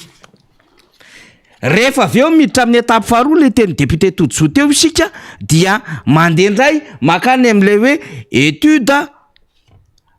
de l'environnement levé ozy izy et conception préliminaire. Zany hoe io zany le manodidina le hoe étude na impact environnemental. Am'ilay zavatra eritreretina tao dia tsy maintsy mandeha mialoha zany ary ny fomba fanaovana zay le niteneniny député Roland Ratsiraka teo aza hoe mbola mila roa taona zany dia ity ato izy herintaona ka hatramin'ny 3 taona no anatanterahana an'izany. De mitotsika ao anatin'le izy député Tojoa ny amin'ny hoe fahatelo le étape io zany tracé et achat de terrain. Zany hoe manomboka am'izay tsika mamaritra an'le lalana hoaly sy fividianana an'le terrain de any anatin'iny le niteneniny député Bogos teo hoe tsy maintsy misy ny expropriation. De mbola mandeha le lalana rehetrarehetra amin'ny procédure mandeha ny conseil des ministres sy ny sisa ny amin'ny hoe utilité publique ty. De mandeha fifampiresahana makany amin'ny fanajariana ny tany hoe no ny anton'izao de atao daholo ny étude de fanonerana an'le olona am'izay zany no atao ao anatin'izany adevitra rehetrarehetra zany. Io izy io de izany tompoko dia roa taona no fanatanterahana an'izany. Manao tracé zany hoe eto izy miainga Antananarivo izy io dana ny Njorobe mahazo an'Ambatona Zaka mahazo an'ny Tomasina inona daholo ny tratrany any misy barazy io misy air protégé io mety misy tambarin'olona io misy mety tendrombohitra sy ny sisa de tsy maintsy dinianao anatin'izay roa taona ny manao an'izay. Nivellement ao anatin'izay nivellement an'izay tsy maintsy mametraka mazava tsara ao anatin'izay zany hoe ao aoriana ny asahana terrain zany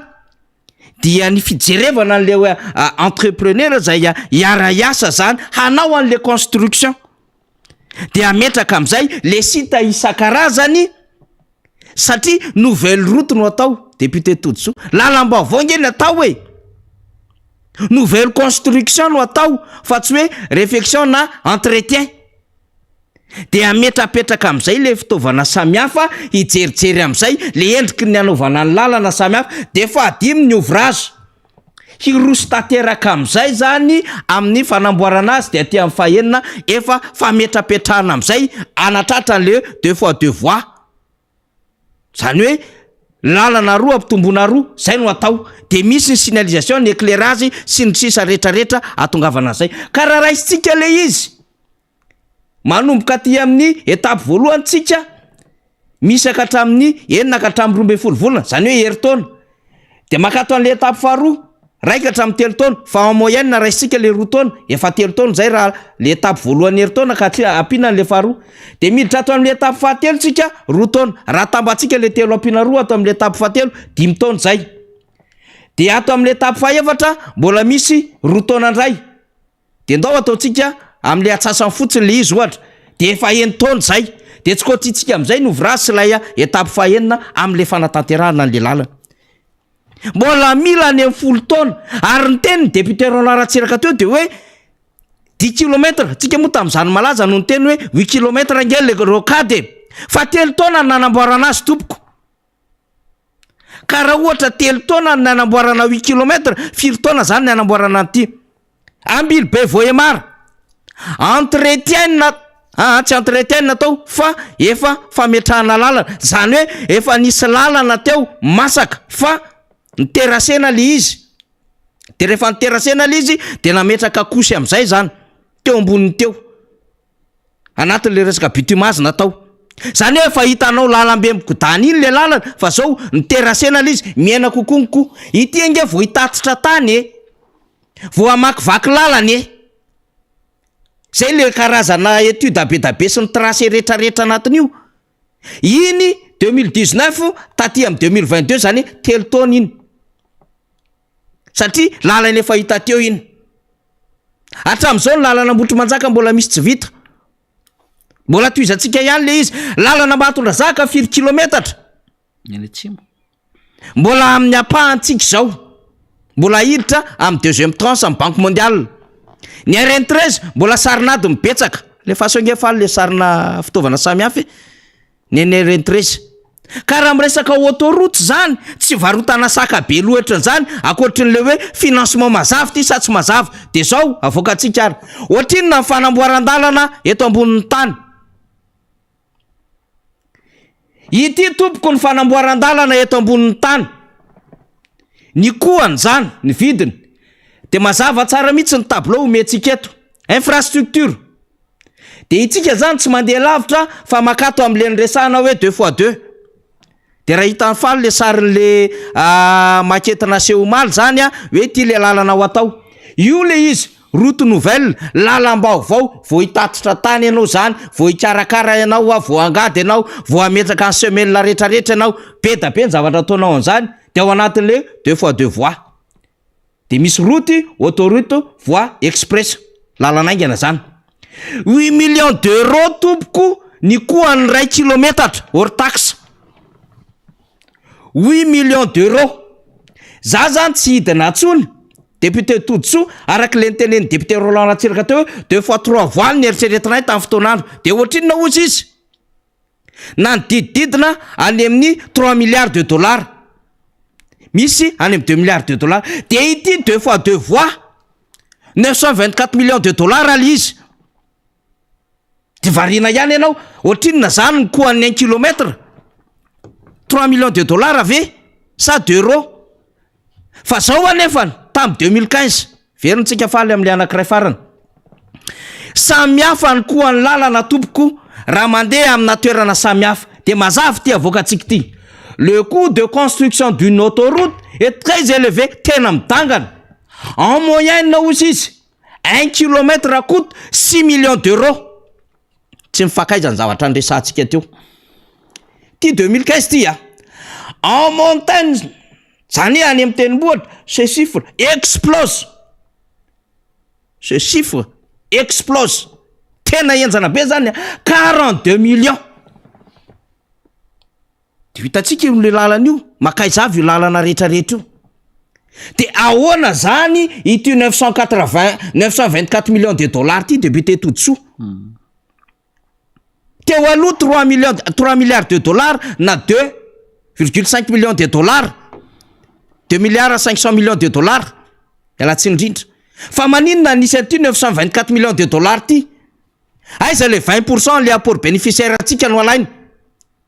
Hitrosa amin'izy sika raha ohatra ka tsy manana an'io ao anatin'ny RPI atsika. Les ressources propres internes zany.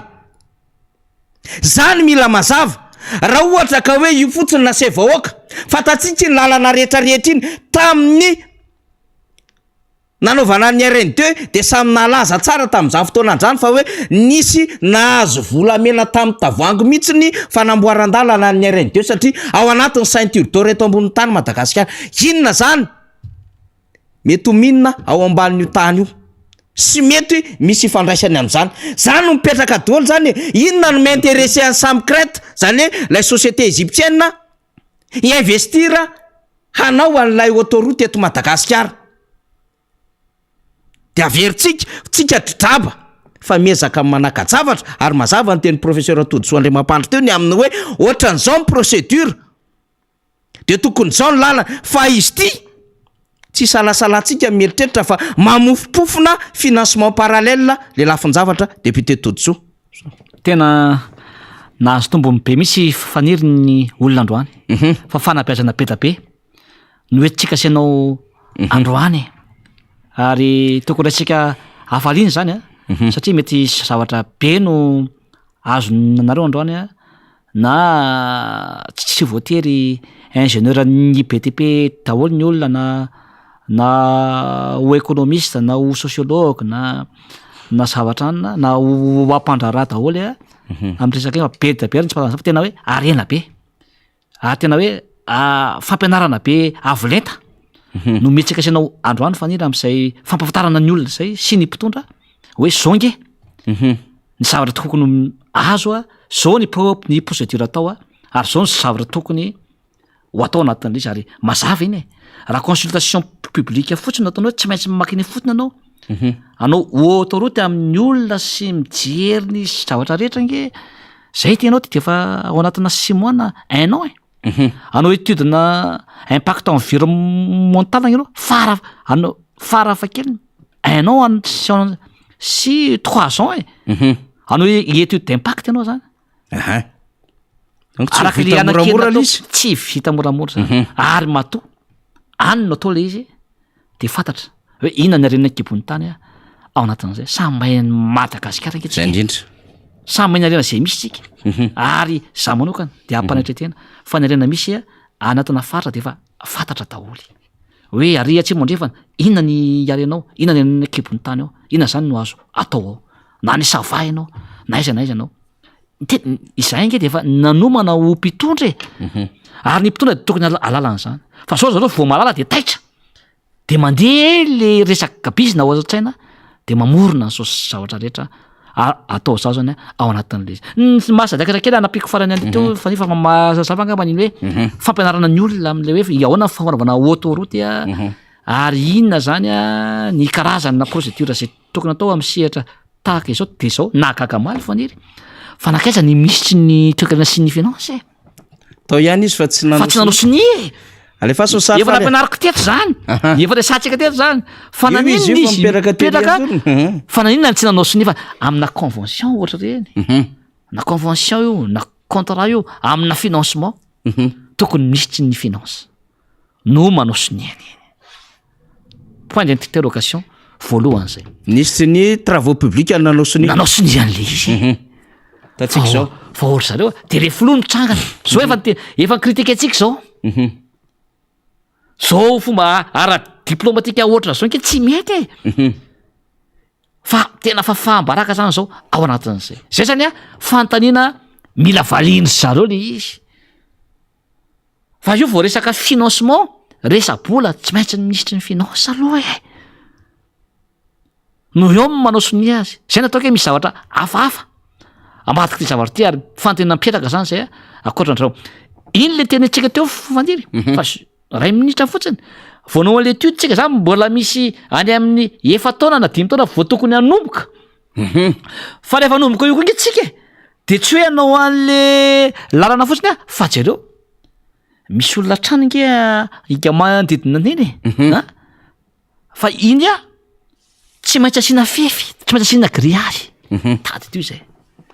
de mbola 4 taona nanao an'izay koa zany ao anatin'le izy rehefa hiampita ny olona zany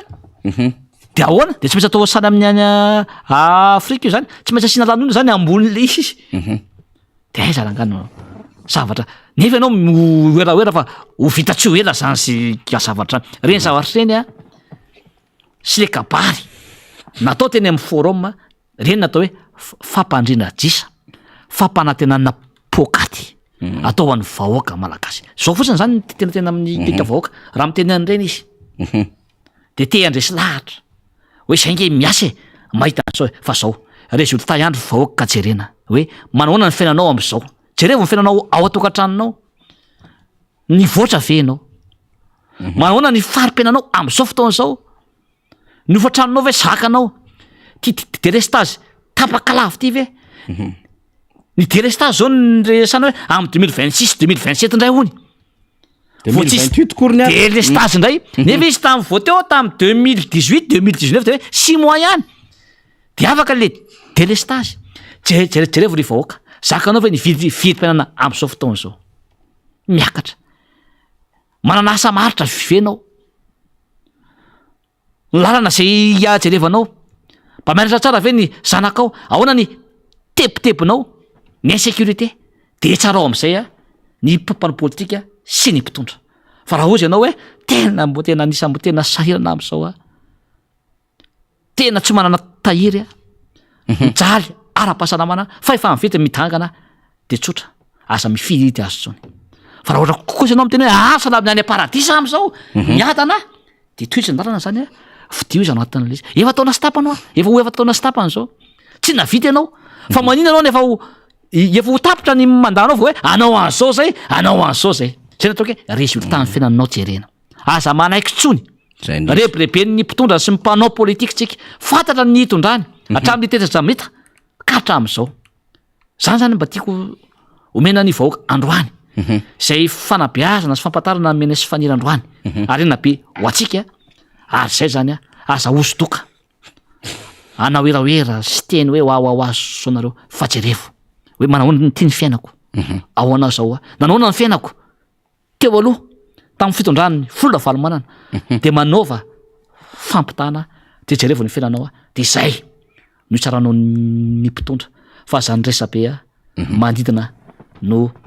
arahana zany a ao anatin'izay mandroso ny fotoanantsika fa tsy haintsika mihitsy ny tsy hametraka nyity fanontaniany ity amin'ny professeur Todsoandriamampandry zay solomamoaka miboribory tamin'ny fahaenina zany satria tamin'ny herinandro ohatran'izao no nanomboka le forum national de l'investissement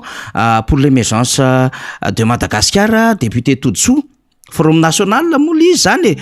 de tamin'izay no nandeha ny adevitra rehetrarehetra blablabla be tabe bobakisation fantenena de hoe anafatra mpampianatra mpikaroka na mpikaroka mpampianatra avy any ampitan-dranomasina ao aty Madagasikara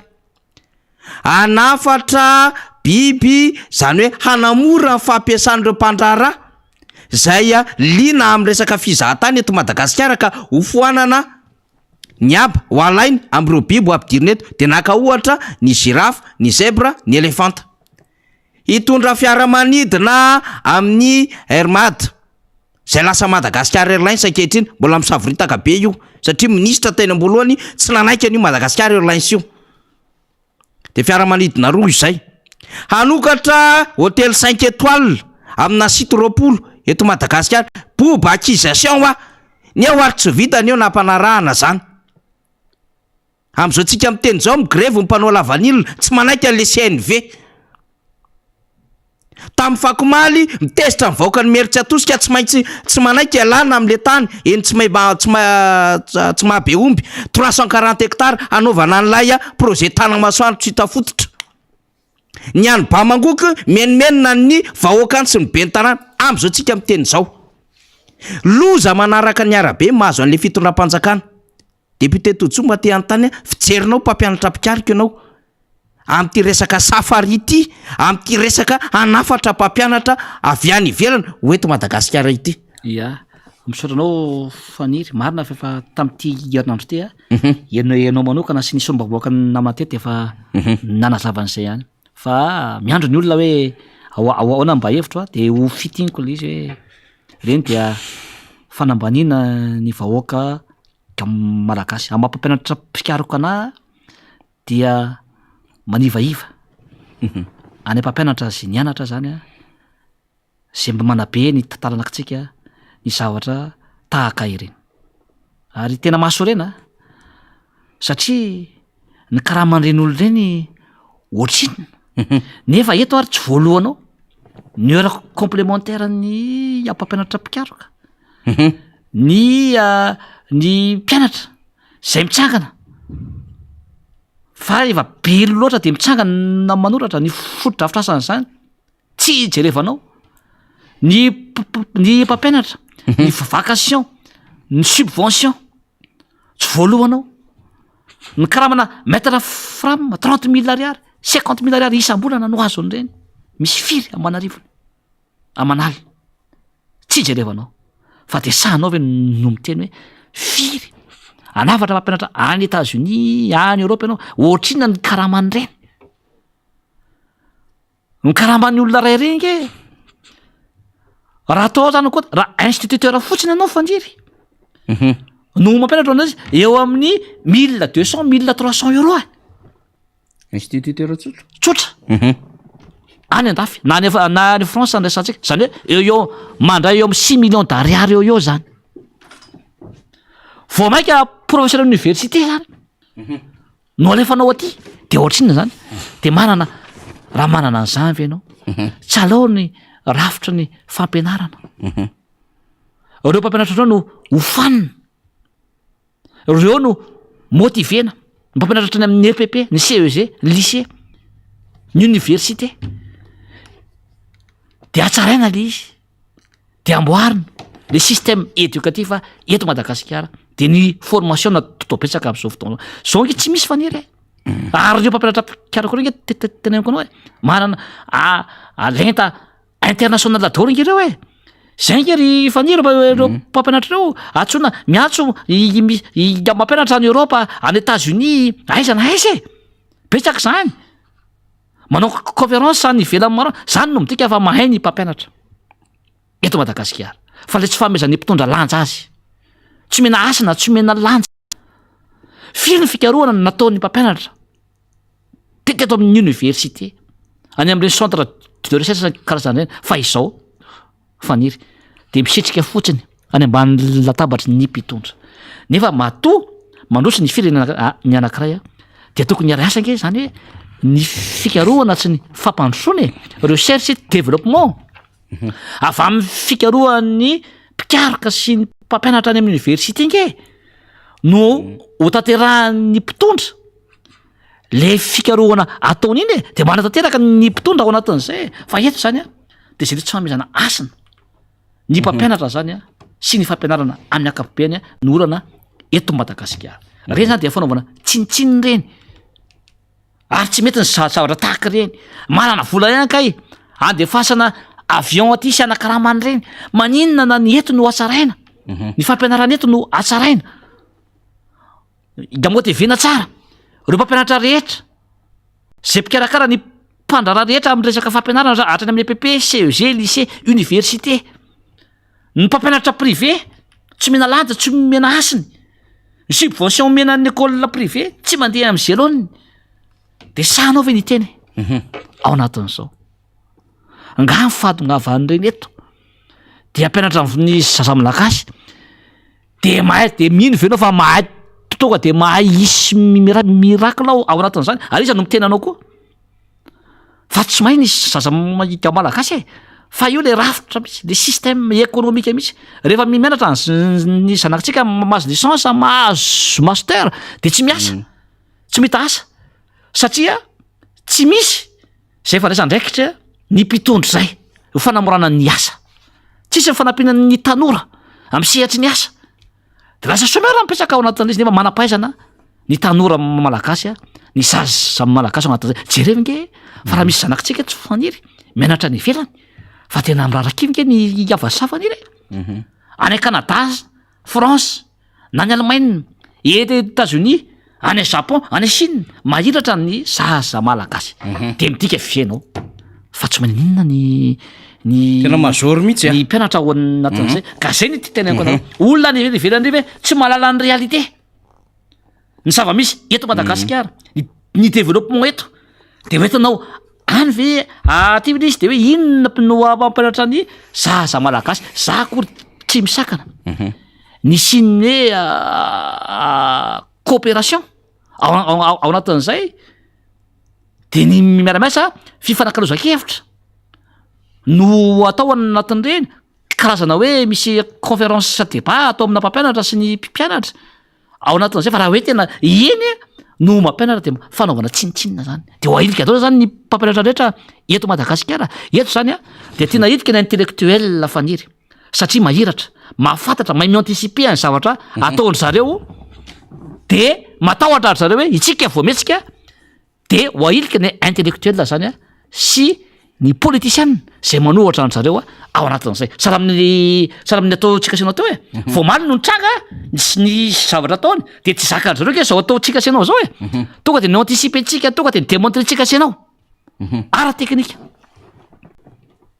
ara économique ara stratégique ny zavatra ho tiany atao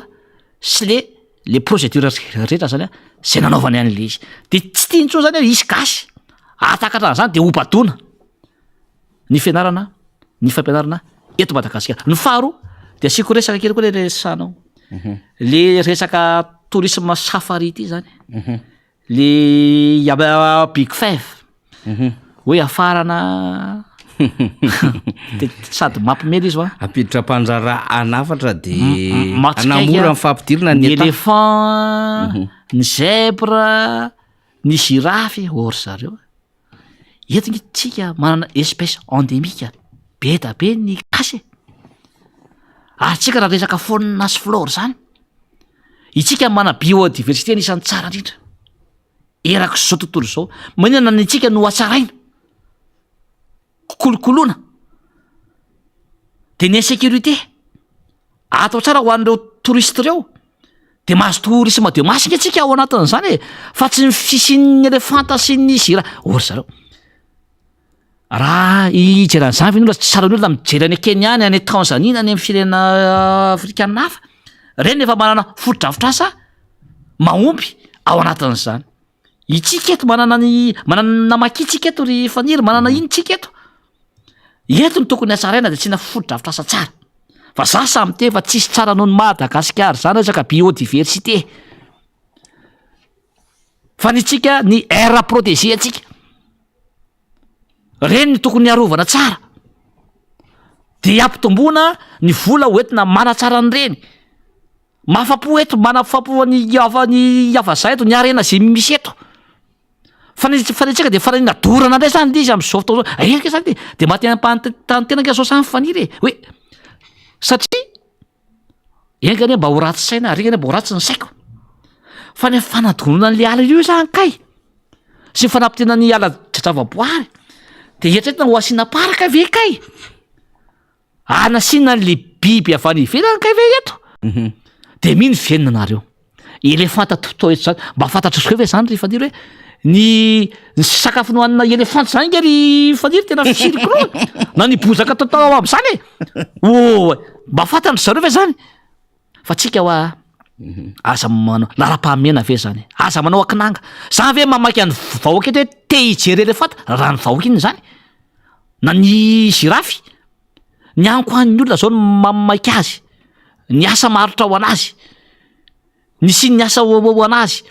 ty vitipenana manahirana azy ty zay ho aty lalam-pahamena na jerena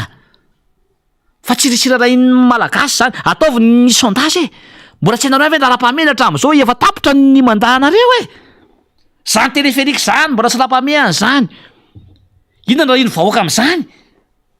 hanina ko haniny zao zay mahasoa ny vady aman-janany zao no ataony ny fianarany zanany ny écolaziny zanany ny ofatraniny zany zao no manirana ny sainy ny fambolena ny totohadrano zay omena ny tatsasy zany ke ny tokony ataonareo e fa aza manao fisainana manidina ho ahy fa tena hoe tena mihevitra ny vahoaka hoe baly tena hoe ngara misy ampandrarany no miteny de misy commission anareo de atao an'izany ve izy de firy kilometra carré zany no ilaina ao anatin'izay de izy ndray zany zao nopotehana ala-javamboaraiza nopotehana ao anatin'le izy rehefa nao zavatra tahaka reny faniry de tokony anatona ny manampaizana aloha expert amin'ny resaka environnement amin'ny ala-javaboary de mba miresaka aloha e rehefa tsy hay le zavatra e de ohatra zay rehefa nao autoroute de mba miresaka amin'ny expert tahaka reny aloha e rehefa nao anapidina ny vidim-piainana de mba miresaka tena hoe mahay toekarena aloha e rehefa indrindra ny politika sy ny fiarahamonina sy jery ny sosialy de mba miresaka amin'ny olona mpahay fiarahamonina aloha e vao manapa-kevitra e fa zay zany fanirana isan'ny zavatra tena manahirana nisy zavatra tahaka reny ny amanako azy de ohatsy hoe jerevo ny laram-pahamehana jerevo rangaha le aspiration le filan'ny vaoaka aloha atao fa za mirediredy fa mamenatra na tsika samyny miteraka daholy mampiana-janaka enatra ho an'le zanakitsika hoe zany ve nataony fitondrana am'izao fotoan'izao nefa mbola zavatra hafa aloha zao no ilain'ny vahoaka marary ny vahoaka am'izao fotoan'izao farany tena farany satria efa mandeha de mandeha ny fotoana député Toditsoa Andriamampandry aminatin'le hoe tsotra fohy mazava le TFM de aleo antaniny ihany satria zao rehetrarehetra zao no miseho moa zany de noho ny hoe olona par accident manao politika olona tsy tokony hanao politika manao politika de mitondra ny fomba fanaovana politika kitoto zay meritreritra fa hanajamba ny vahoaka malagasy na mety hoe tsy ahafahan'ny vahoaka malagasy mandray tena tokony ho izy itsony fa sarin'le oeraoera sy sarin'lay hoe dedakisy manimzay ale rehetrarehetra nya député Toditsoa tena tiako antanina aminao ary mety andrasa mivoaka hoe inona ary ny TFM eton'ny solomam-bahoaka Madagasikara androany dia tia antany hoe inona marina natao hoe éducation politique na hoe fanabeazana politika raha toka izao ny zava-misy eto Madagasikara. Ya ny éducation politika na fanabeazana politika zany a dia hoe fampitana fahalalana fototra momba ny atao hoe ia politika. Ary ty ny tena isan'ny zava-dehibe indrindra rehefa anao ia politika faniry a indrindra fa hoe fitazaina vahoaka zany no atao anatin'le éducation de politika. Am'izao zao ny vahoaka de milaza maro zao no miteny hoe léo politika zay fa diso be mihitsy zany. Satria mahatonga vahoaka miteny hoe léo politika dia tsy nandray andraikitra teo nivon'ny fiarahamonina sy ny firenena zany le mpitondra ara politika. Fa itsika zany rehefa hoe ampifanabeazana ny vahoaka, rehefa misy zay hoe fanabeazana mampianatra ny vahoaka hoe inona natao hoe politika zay, de hoe ny fanabeazana politika de famparasana andraikitra ny vahoaka. Rehefa hita ny vahoaka zany fa misy ny fifampitokisana, misy ny zavatra nampanantenaina ka tanteraka dia mandray andraikitra ny vahoaka ao anatin'izay. Ohatra hoe aty amin'ny lafiny fifidianana ohatra. Reny zany dia fanabeazana ara-politika ny atao mpitondra ho an'ny sy atao politika ho an'ny vahoaka reny. Matoa anao zany mifidy, lasa mifidy de resy lahatra zany ianao am'le politika zay hoentin'le olona zany hoe hevitra. Tokony ny politika zany ny mpanao politika de tokony manan-kevitra zany de mandresy lahatra ny vahoaka, manana vina tsara, manana ny atao hoe programme anasa na projet de société. Iny no mandresy lahatra olona zany anatin'le izy. Ary matoa ny olona tsy tonga mifidy. De zao le olona ny fidiny zay mpitondra azy de tsy nafapo azy zany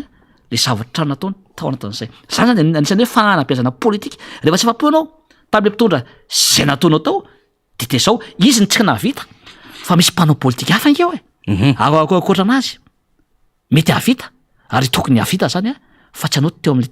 teo aloha. Fa atsoina mihitsy zany le hoe tsy fidy aho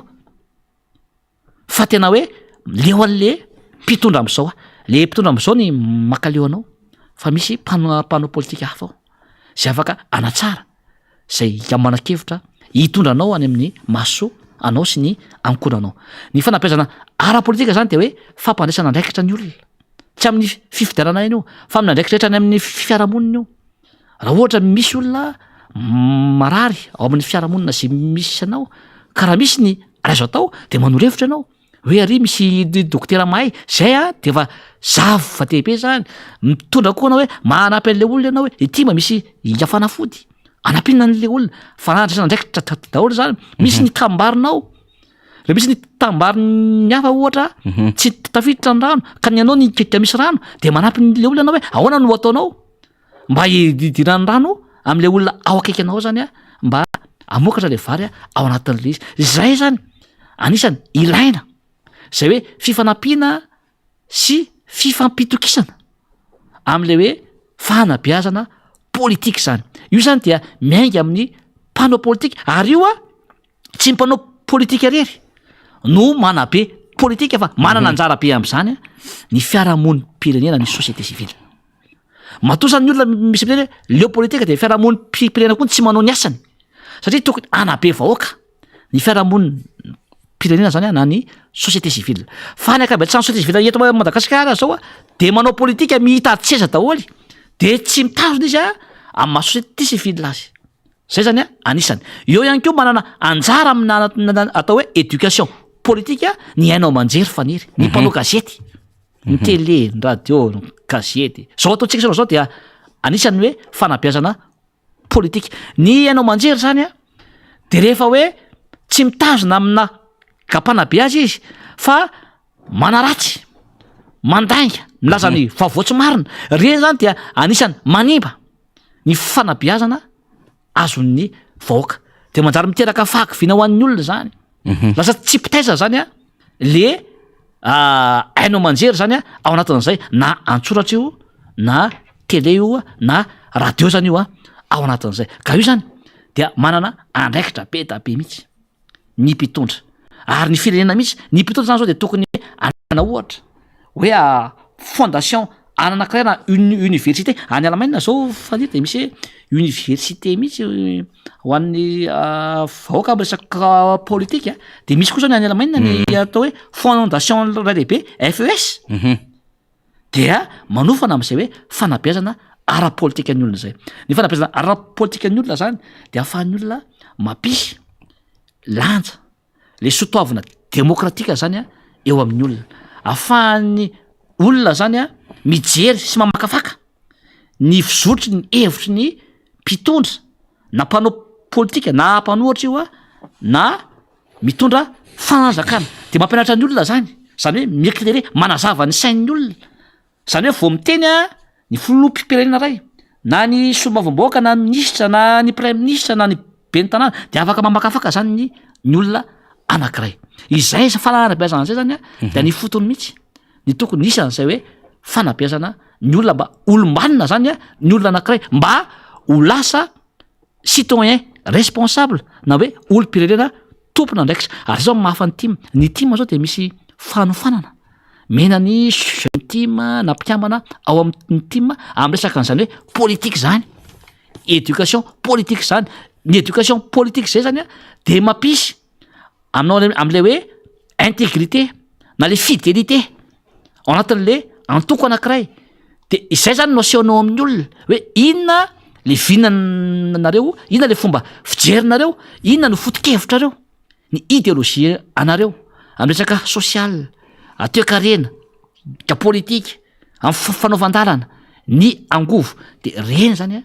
no mpibiazana ny olona de fantatry ny olona reny a de afa amin'ny olona mahay mandinika am'izay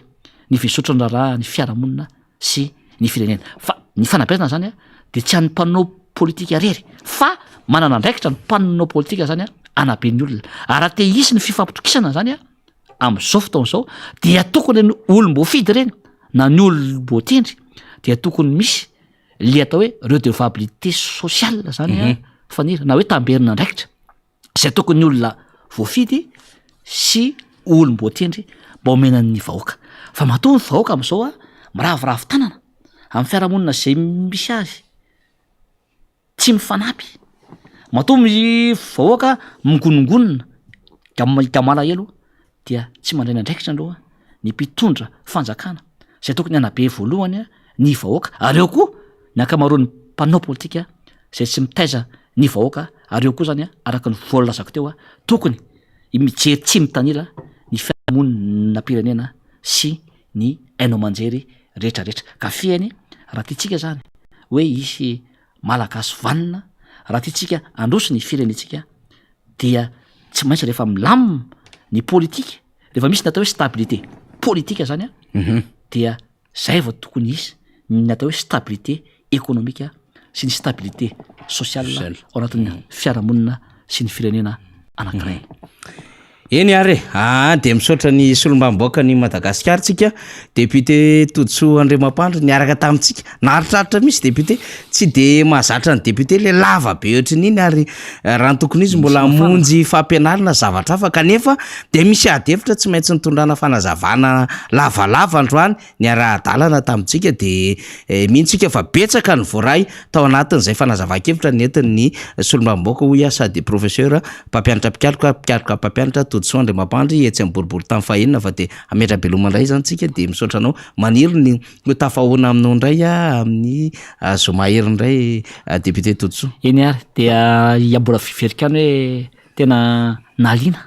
ary za tena mino fa tena nahaliana amin'ny vaovaoaka rehetra ny tavatava zay nataontsika isanao zao ikafaniry ary eto dia tsy de fanoako loatra ny mitoraka voninkazo fa mideranao aho amin'le famakafana koa zay ataonao fa tena hita nisy évolution be mihitsy a rehefa nisan'ny tena hoe avolety ianao amin'ny fandiniana famakafakana zany a amin'ny lafiny ara-toe-karena na ara-politika na ara-sosialy ary herenao soriana ihany koa de hitako mihitsy tena miezaka be ao anatin'izay ary zay mahatonga ny olona rehefa tonga ny amin'ny sivosany de miazakazaka daholo ny olona hijery ny faniry siriana sy ny miara-manosa zany amin'ny akapapera koa de mirary soa ny vahoaka ka malagasy de tsarovy atrany fa Toditsoa Andriamampandry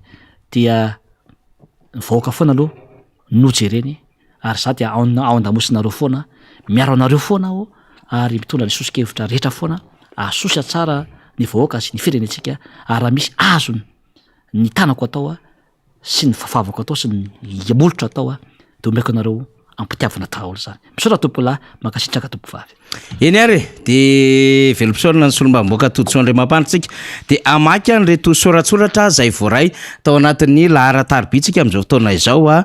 salama miara-manonja tratra ny delestazy manara-penitra zay zao omaly adiny telo ora ozy izy androany tamy 5 ora maraina ka hatram'izao ora ny ratako zao mbola tsy mivelona raha oily atya anala mahitsy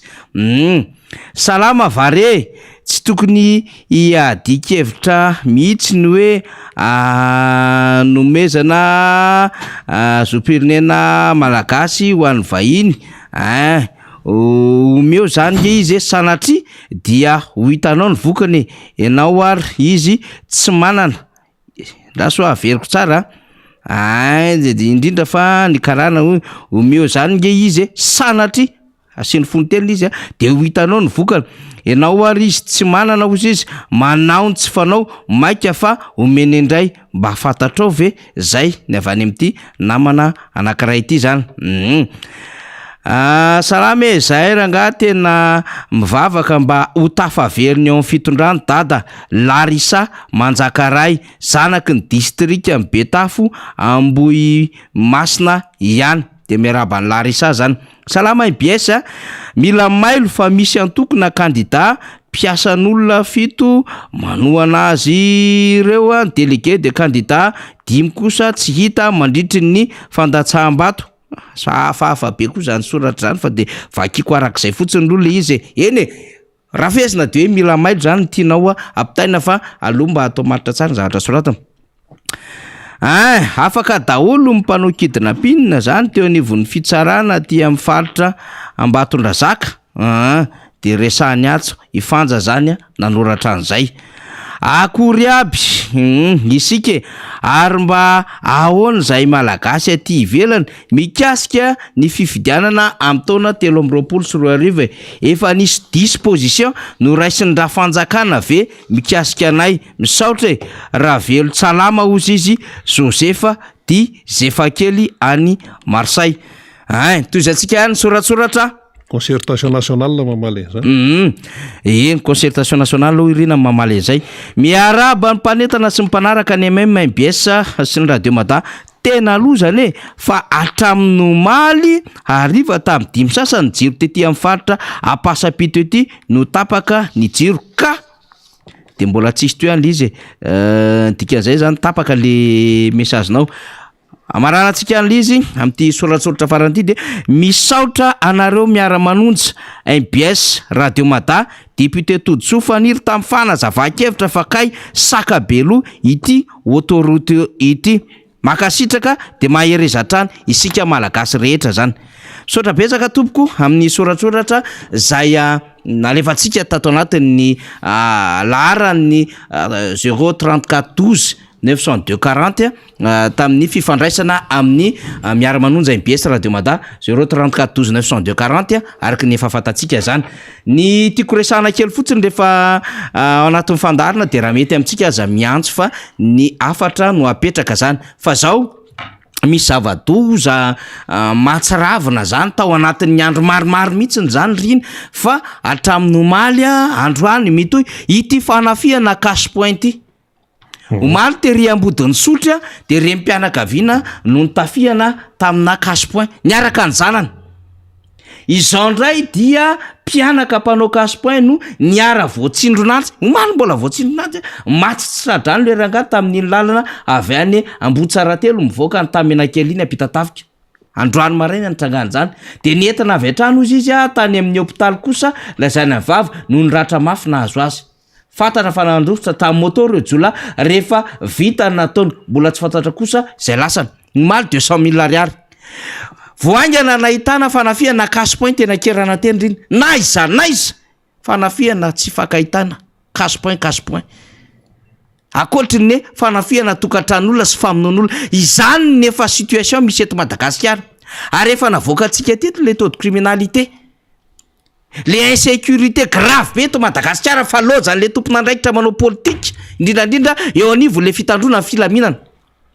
misy asa tena mbola miandro ny fitondram-panjakana rina fa zao tsika zao variana any nosy be Elville any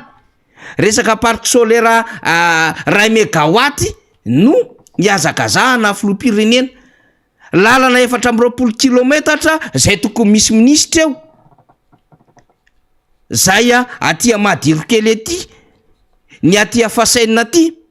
izany niazakazahana izany jerevana sy reo eviatsika fabrao fa misy zavatra maika eto Madagasikara misy zavatra maika eto Andrenivohitra ny fako ny resaka lalana ny resaka lalana titsika tenenina lalana tena lalam-pirenena mihitsy sy lalana io mampitoretra rehetra io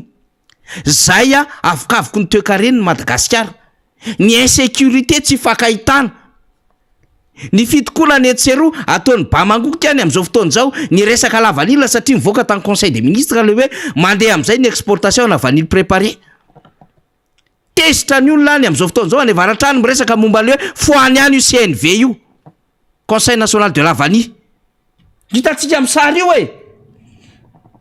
égal la mafia tsy mety amin'ny olona $250 manimba CAPR-na la vanille eto Madagasikara ozy izy destruction de la filière vanille à Madagasikara voangany io mandeha daholo zany tesitra le malagasy hoa fa tsy hoe faly fotsiny ianao fa mieritreritra ho candidat ianao de mbola hivaritra sakabelo de lasa mandeha nitety any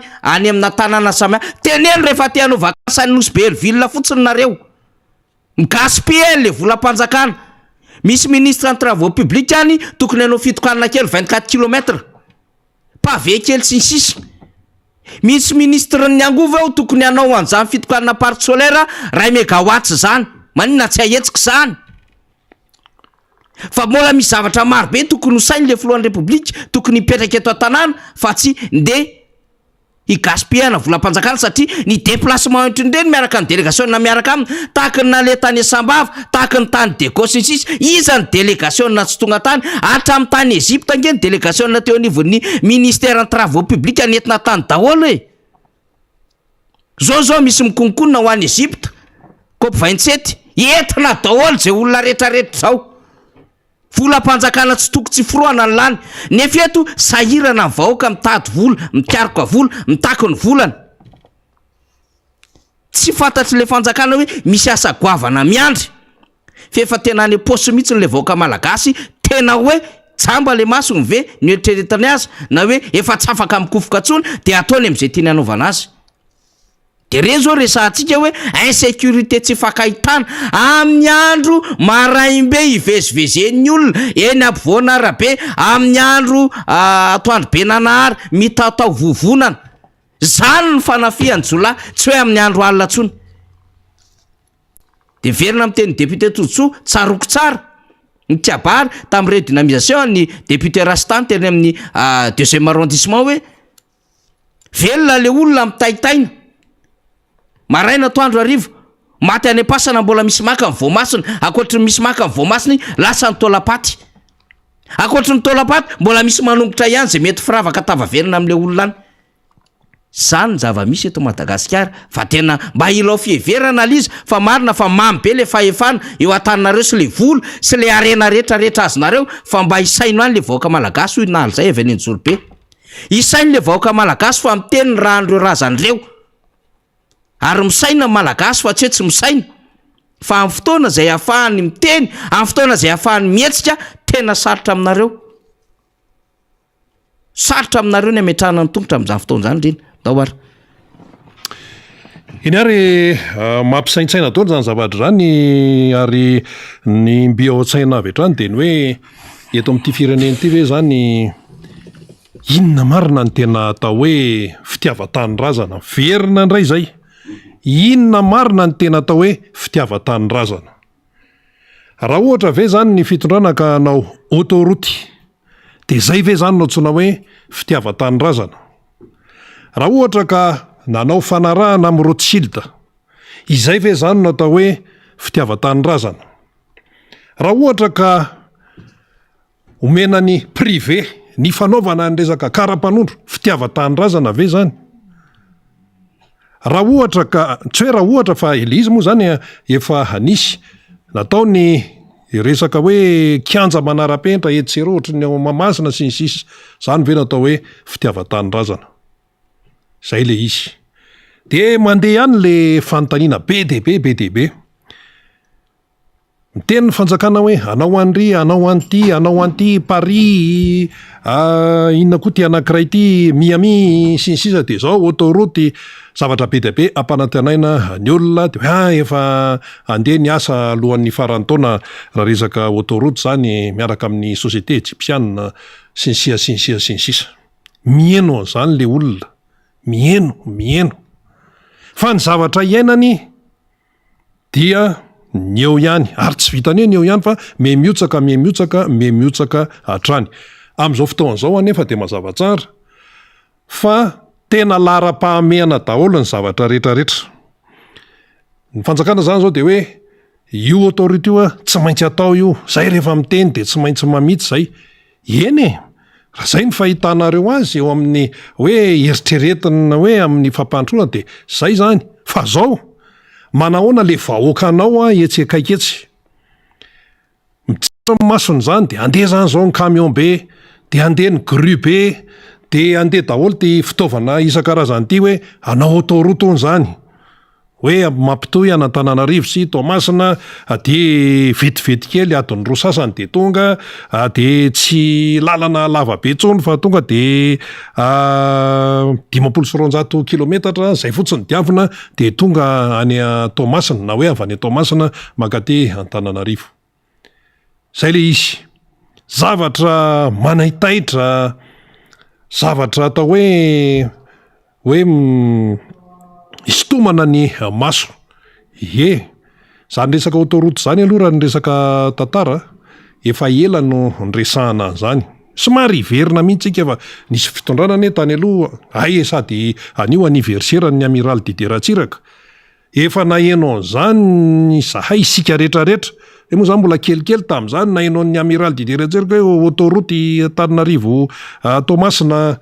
fa le zany hoe misy péage mandovola mandrotsaka ianao zany de mandeo rehefa tsy mandrotsaka ianao de ary amin'le lalana efa mahazatra ary ihany tam'zany nefa nisy ty resaka hoe autoroute ty fa le izy de zao ny tena ambara hoe raha to zany ka misy ny fotodrafitrasa ety sy eroa na lalana io na autoroute io na tetezana io na inona tokony miaraka am'zany ihany ko ny fikarakarana ny sosialim-bahoaka tokony atao miaraka le izy tokony miaraka miainga tokony miaraka atao fa tsy hoe any autoroute tsy maintsy zao atao alefa ny appel isan-karazany Egyptiana no nahazo ny marché sy ny sisa de tsy maintsy hanomboka ny fanamboarana an'io amin'ny alohan'ny farantaona sy zay kipitsipitsony resaka teknika any zany hoe rehefa hoe zavatra tena maika ny fanjakana zany amin'ny fomba fieverany zay amafisina tsara amin'ny fomba fieverany ny mpitondra fanjakana de ty atao ty fa le malagasy mihinana fakakazo any amin'ny faritra Atsimonosy mba manahoana le fihetsiky ny mpitondra fanjakana amin'ny hoe fandraisana andraikitra manoloana an'ireny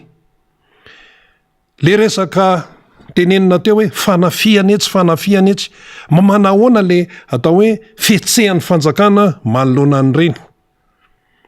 manoloana ny resaka hoe tsy finanankanina tsy ampitsony ny sakafo tsy ampy ny sakafo miditra any ambava amin'ny malagasy araka nefa ny tenenina teto mifandray amin'ny resaka toeteny io marary feno an salle d'attente any amin'ny toeram-pitsaboana amin'izao fotoan'izao fa ianao ato amin'ny teny anao autoroute tsy miditra amin'ny lohany gasy zany tsy miditra amin'ny lohany zany ka izy tsy mihinan-kanina ka ny zana amin'ny mararika inona moa miditra amin'ny lohany ahoana moa zany resaka zany ka ny tianao tenenina de zao raha miteny zany ny fitondrana hoe anao fotodrafitrasa anao autoroute anao tanamasoandro anao toeram-pinenana manara-penitra sy ny sisa fomba fiteniny zany fa zao na anao autoroute ianao na anao inona ianao na anao inona raha ny vahoaka anao tsy mihinan-kanina fa marary difotra ny fahantrana de atao aona moa zany ho avy koa ny inona koa teleferika ihany koa nefa vahoakanao ato tsy mihinan-kanina marary tsy mahavidy fanafody satria le vola raisina isam-bolana 3 andro de fotsy 3 andro de ritra 3 andro de tapitra zany ny isa-tokantrano amin'izao fotoan'izao de miteniny sasany hoe ny anareo koa zany foana ny teneninareo ka tsy maintsy tenenina zany satria izay aloha le mahaolona aloha le humain zany hoe ny tiano tenenina de zao ny eto amintsika zany eto Madagasikara ao anatin'izao fitondrana zao ao anatin'izao régime zao ny resaka mahaolona le antsoina hoe humain iny zany ary ananina fa raha vao zavatra hoe anaovana fety anaovana fisehosehoana afahana miseho à gauche et droite de iny no mahamaika zavatra hita zany fa tsy hoe zavatra foronina akory amin'ny resaka vaksiny sy ny sisa zany ety amin'ny resaka sosialy zany fiarovana amin'ny mahaolona tsy hitanao ary ny resaka sécurité ihany koa tsy hitanao zay hoe tena hoe mba hoe fivoaran'izy vao tamin'ny herinandro tsika teto no namoaka an'le tableau resaka criminalité amin'ny endriny maro so de tsy fantatsika fa ty resaka hoe tontolo ny volo ty koa ny misy criminalité ny ao anatiny io resaka fandrarana sy ny sisa de zay no mahatonga an'le fitenenana matanjaka be hoe raha hoe ampiasa vola ny izay manam-bola ny ivelany aina ka ty amintsika ny antanino tsara no ahoana ny resaka sécurité financière satria ao anatin'io tontolo ny volo io ihany koa mila fiarovana io zany tsisy mandeha am'izay loany tsisy mandeha am'zay izy fa de ohatrany hoe ty aloha no hitanay hitan'ny eo anivony fitantanana ny firenena zany ny mpitondra ny firenena hafa mihitsy zany ny fomba fijeriny zareo hafa ny fomba fijeriny ary misy ihany koa nefa ato indrindra hoe ny ety anivony ny mpanohatra manana fomba fijery hafa mihitsy izay hita hoe fomba fijery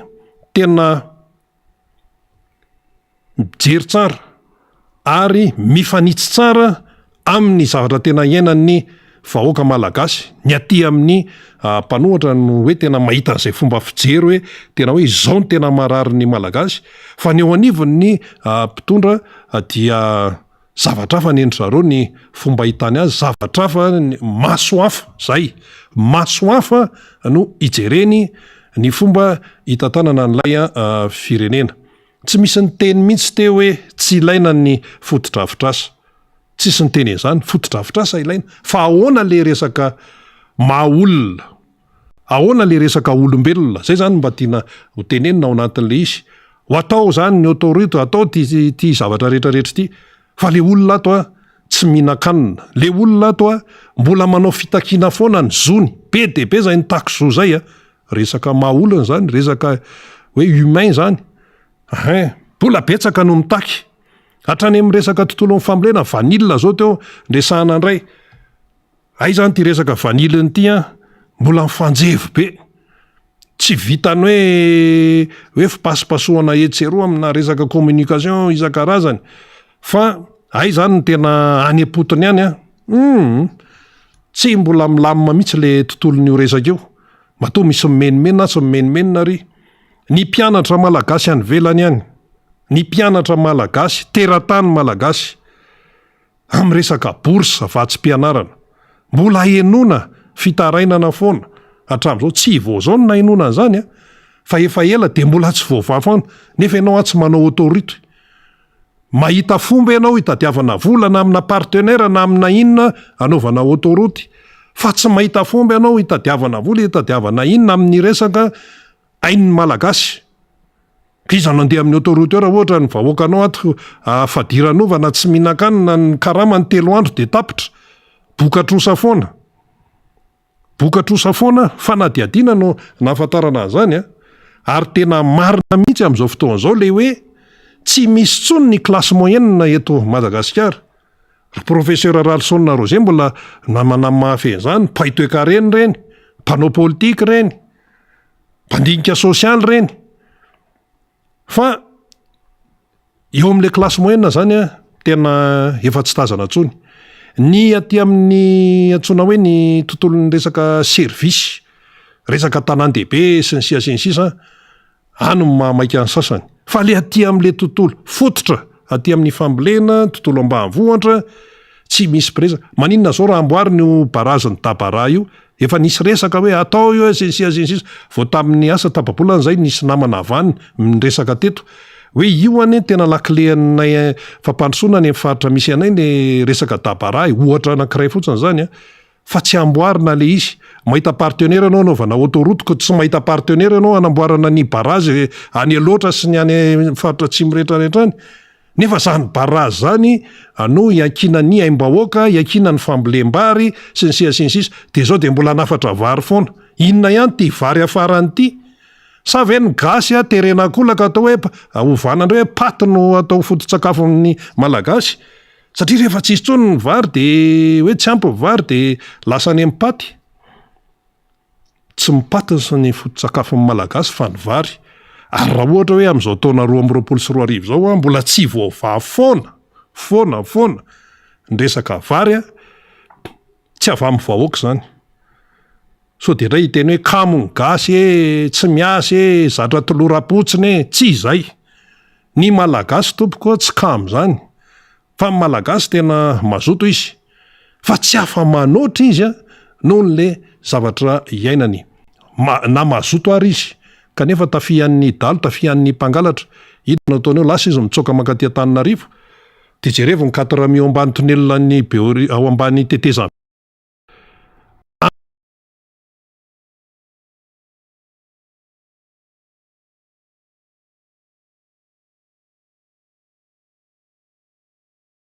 Zao efa 520 ao ambany tetezana Béorika. Sa ho feno 4 indray zany am'le any ambany autoroute any rehefa vita ny autoroute. De any mialoka rehefa tsisy atao indray zany de any avy ny orana sisia de mialoka any satria mety tsy maintsy misy tetezana ohatr' zany am'ireny foto-drafitrasa reny. Ka ny tiany ho tenenina de ny hoe raha anao autoroute ianao, raha mahita partenaire ianao tena hoe ilofosana mafy mihitsy ny fitadiavana partenaire. Ity mantsy zao de hoe ny 200 ny vola dia baben'ny fanjakana dia ny ambiny hoe financier partenaire. Zany ny fomba atao amin'ity autoroute zany hoe jerena daholo ny fomba rehetra mihitsy ahafahana manatanteraka an'ilay autoroute. Ka raha misy ny fahaizana am'zany fitadiavana partenaire zany, raha misy ny fahaizana eo am'zany hoe fitadiavana vola anaovana autoroute zany, mba ampiasao koa ny fahaizanareo amin'ny fahamahana ny sakafon'ny olana ara-tsakafon'ny malagasy, ny tontolo ambanivohitry ny malagasy, ny tontolon'ny orinasa eto Madagasikara. Firy ny mpitatana orinasa tsy miankina sy menimenina am'izao fotoana. Menimenina daholo ny mpitatana ny ankamaroany ny mpitatana orinasa tsy miankina am'resaka privé zany. Tena fanjakana hoe zao ny karama farany ambany. Tsy morane ho an'ny orinasa zay tantan'ny malagasy tsy miankina. Izany resaka hoe karama izany tsy hoe ny mpitatana orinasa tsy te hampiakatra karama, tsy izay. Fa le charge ao anatin'le zany hoe ny zavatra babena ao anatin'ilay orinasa matanjaka be. Ary ny karama nefa dia ao anatin'ny tontolon'ny zavatra tsy maintsy babena raha vao hoe orinasa anankiray. Tsy fidin'ny orinasa sasany ny mandroaka piasa. Tsy fidin'ny amin'ny orinasa ny hoe manao an'izany resaka hoe chômage technique zany. Tsy resaka hoe ty piasy ty alako bika tsy tiako tare de andeha ty oroahana mizahatra tsisy tika. Raha nanao adalana atao indray zavatra hafa indray zay, na hoe nangalatra atao izy zavatra hafa zay, reny mendrika oroahany reny. Fa raha ohatra hoe tena hoe tsy fahafa-manoatra dia tsy rariny zany amina firenena takan'ny Madagasikara. Fa firy ny very asa am'izao fotoana zao. Tsy hitan'le mpitondra zay tena hoe vahaolana am'zany. Fa any fanafoanana taxa amin'ny fampidirana girafy no hitany. Zay no hitany. Fa ny ato amin'ilay hoe malagasy samy malagasy izay tena hoe fadiranovana tsy hita zay tena hoe atao ao anatin'izy. Ny tena lara-pahamehana zany raha tokony izy satria fantatr' zay efa be de be miaino an'ity fandarany ity, ireo malagasy sahira no ataovy izay a hoe tena amonjena andreo malagasy reo. Iza moa zany fa tsy le aty amin'ny 9% 9% tenen'ny Banque mondiale hoe miaina any ambany ny fahantrana. Ka 9% malagasy tsika menakavy ene zany vao kofiroko daholo e. Le 10% ihany no manana ny farim-piainana mety, fa le 9% dia aty amin'ny fahantrana taux de pauvreté lasa raika 9% iny teneninay foana satria mbola voataremarika vao aingany no navoaka ny banky iraisam-pirenena. Tsy zay no namoaka an'izany a, antany io any amin'ny banky iraisam-pirenena fa any zany, ary zareo manana indice be de be manana soloteny eto izy, manana birao eto izy, mahafantatra ny zava-misy eto amin'ity fireneny ity. De zay ny tena tsara fantatsika amin'izao fotoana zao, ny amin'ny hoe mila misokatra tsara zany ny masotsika ao anatin'ilay izy, mila misokatra tsara fa ny fahantrana tompoka dia me manaikitra foana, indrindratsika zany zao miditra indray amin'ny vanim-potoaran'ny orana, efa miditra ao anatin'ny saison cyclonika, vetivety la izy vetivety, dia ao anatin'ny maitsoahatra izy daholo zany, me mafy ny fahasairanana rehefa mifarana ny taona sy rehefa manomboka ny taona, satria efa mamarana ny taona zany zao sika, mamarana ny taona satria ray volana sy tapany eo sisa dia veloma mampamangy ny taona 2020 sy 2020, de hiditra le hoe 2020 sy 2020. Mandeha foana ny fotoana fa tsika zany eto ihany lay fiainan'ilay malagasy. Ka zay ny tinambara ao anatin'lay resaka ny amin'ny hoe ny fandarana tahaka nytony dia mazava tsara fa tena hoe natao mihitsy ho an'ny malagasy tsy vaky volo, indrindra ho an'ilay 9% ho an'ny maronisa izay sahirana, fa zay efa manana ny ampy moa de fa any zay. Fa ny tontolo izay iainan'ny malagasy amin'izao fotoana zao de tena hoe efa mampitahotra de mampitahotra mihitsy, hatramin'ny any ivelany efa miteny hoe fa inona ihany tia mahazo ny gasy, fa de mifamono, de tsy misy sécurité fa de malagasy samy malagasy no mifanafika eo, de tsotra ny valiny. Zany no mivokatry ny fahantrana,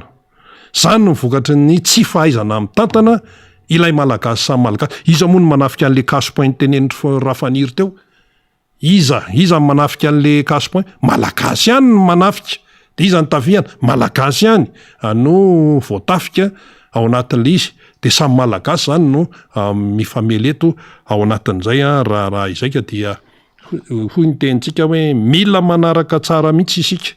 mila manaraka tsara. Marina hoe eo ny fahantrana fa na eo raha ny fahantrana tsy maintsy manaraka ianao, satria ty fireneny ty tsy azo avela hoe hopotika fotsiny amin'ny izao zany. Zay moa zany zavatra averimberina foana zay ho antsika rehetra mihitsy, na ny eto an-toerana io na ny any ivelany, fa ho an'ny zatra moa zany efa hoe zatra lalan'ny rinina, satria hoe misy ny fanodikodonana tsy sisa hoe mety aminy, misy ane tena hoe mety aminy zao fahasairana mbahoaka zao hoe tsy hidiranay zany fahasairana zany, fa ny anay ihany efa mety amin'ny fiainanay sy ny sisa, de zany ho an'ny olombitsy. Rehefa zatra izy manondrana rem-pirenena dia ataony foana io, fa ianao zany atao ahoana? Ianao zany anao inona? De zay le izy hoe tsy hoe anao inona hoe hitazabotsiny, fa tsy maintsy manaraka anao, ary tsy maintsy hoe tonga ny tsy maintsy ho avy ny fotoana, ohatra hoe tsy maintsy ho avy ny fifidianana na tiatsika na tsy tiatsika, dia izay tsy maintsy hoe zava-dehibe ny resaka fionam-be-pirenena. Tsy maintsy zava-dehibe io, ninona resahana ka ahodina azy. Zao ahodina any amin'ny autoroute indray ny fomba fijery zany, ahodina indray de hoe ho lasany daholo indray ve? Fa na inona no mitranga dia tsy maintsy raisina tanana ny raha-pirenena. Zay le tena hoe fitiavan-tanindrazana zay, fa le hoe fitiavan-tanindrazana mantsy samy manana ny andraisana azy. Ny sasany hafa ny antsoiny hoe fitiavan-tanindrazana, faneniny hafa ny fitiavan-tandrasana dia eo aloha ny tena fijerena ny mahaolona ao anatin'ny tia raharaha eto Madagasikara ity. Zay no namaranantsika ny fandarana miara-manonja tamin'izao zoma izao somary natevitevina ny fandarana lavalava ny fanazavana no entin'ny député Totso Andriamampandro teo fa dia ambava homana ampo mieritreritra samy tain'Andriamanitra veloma toko.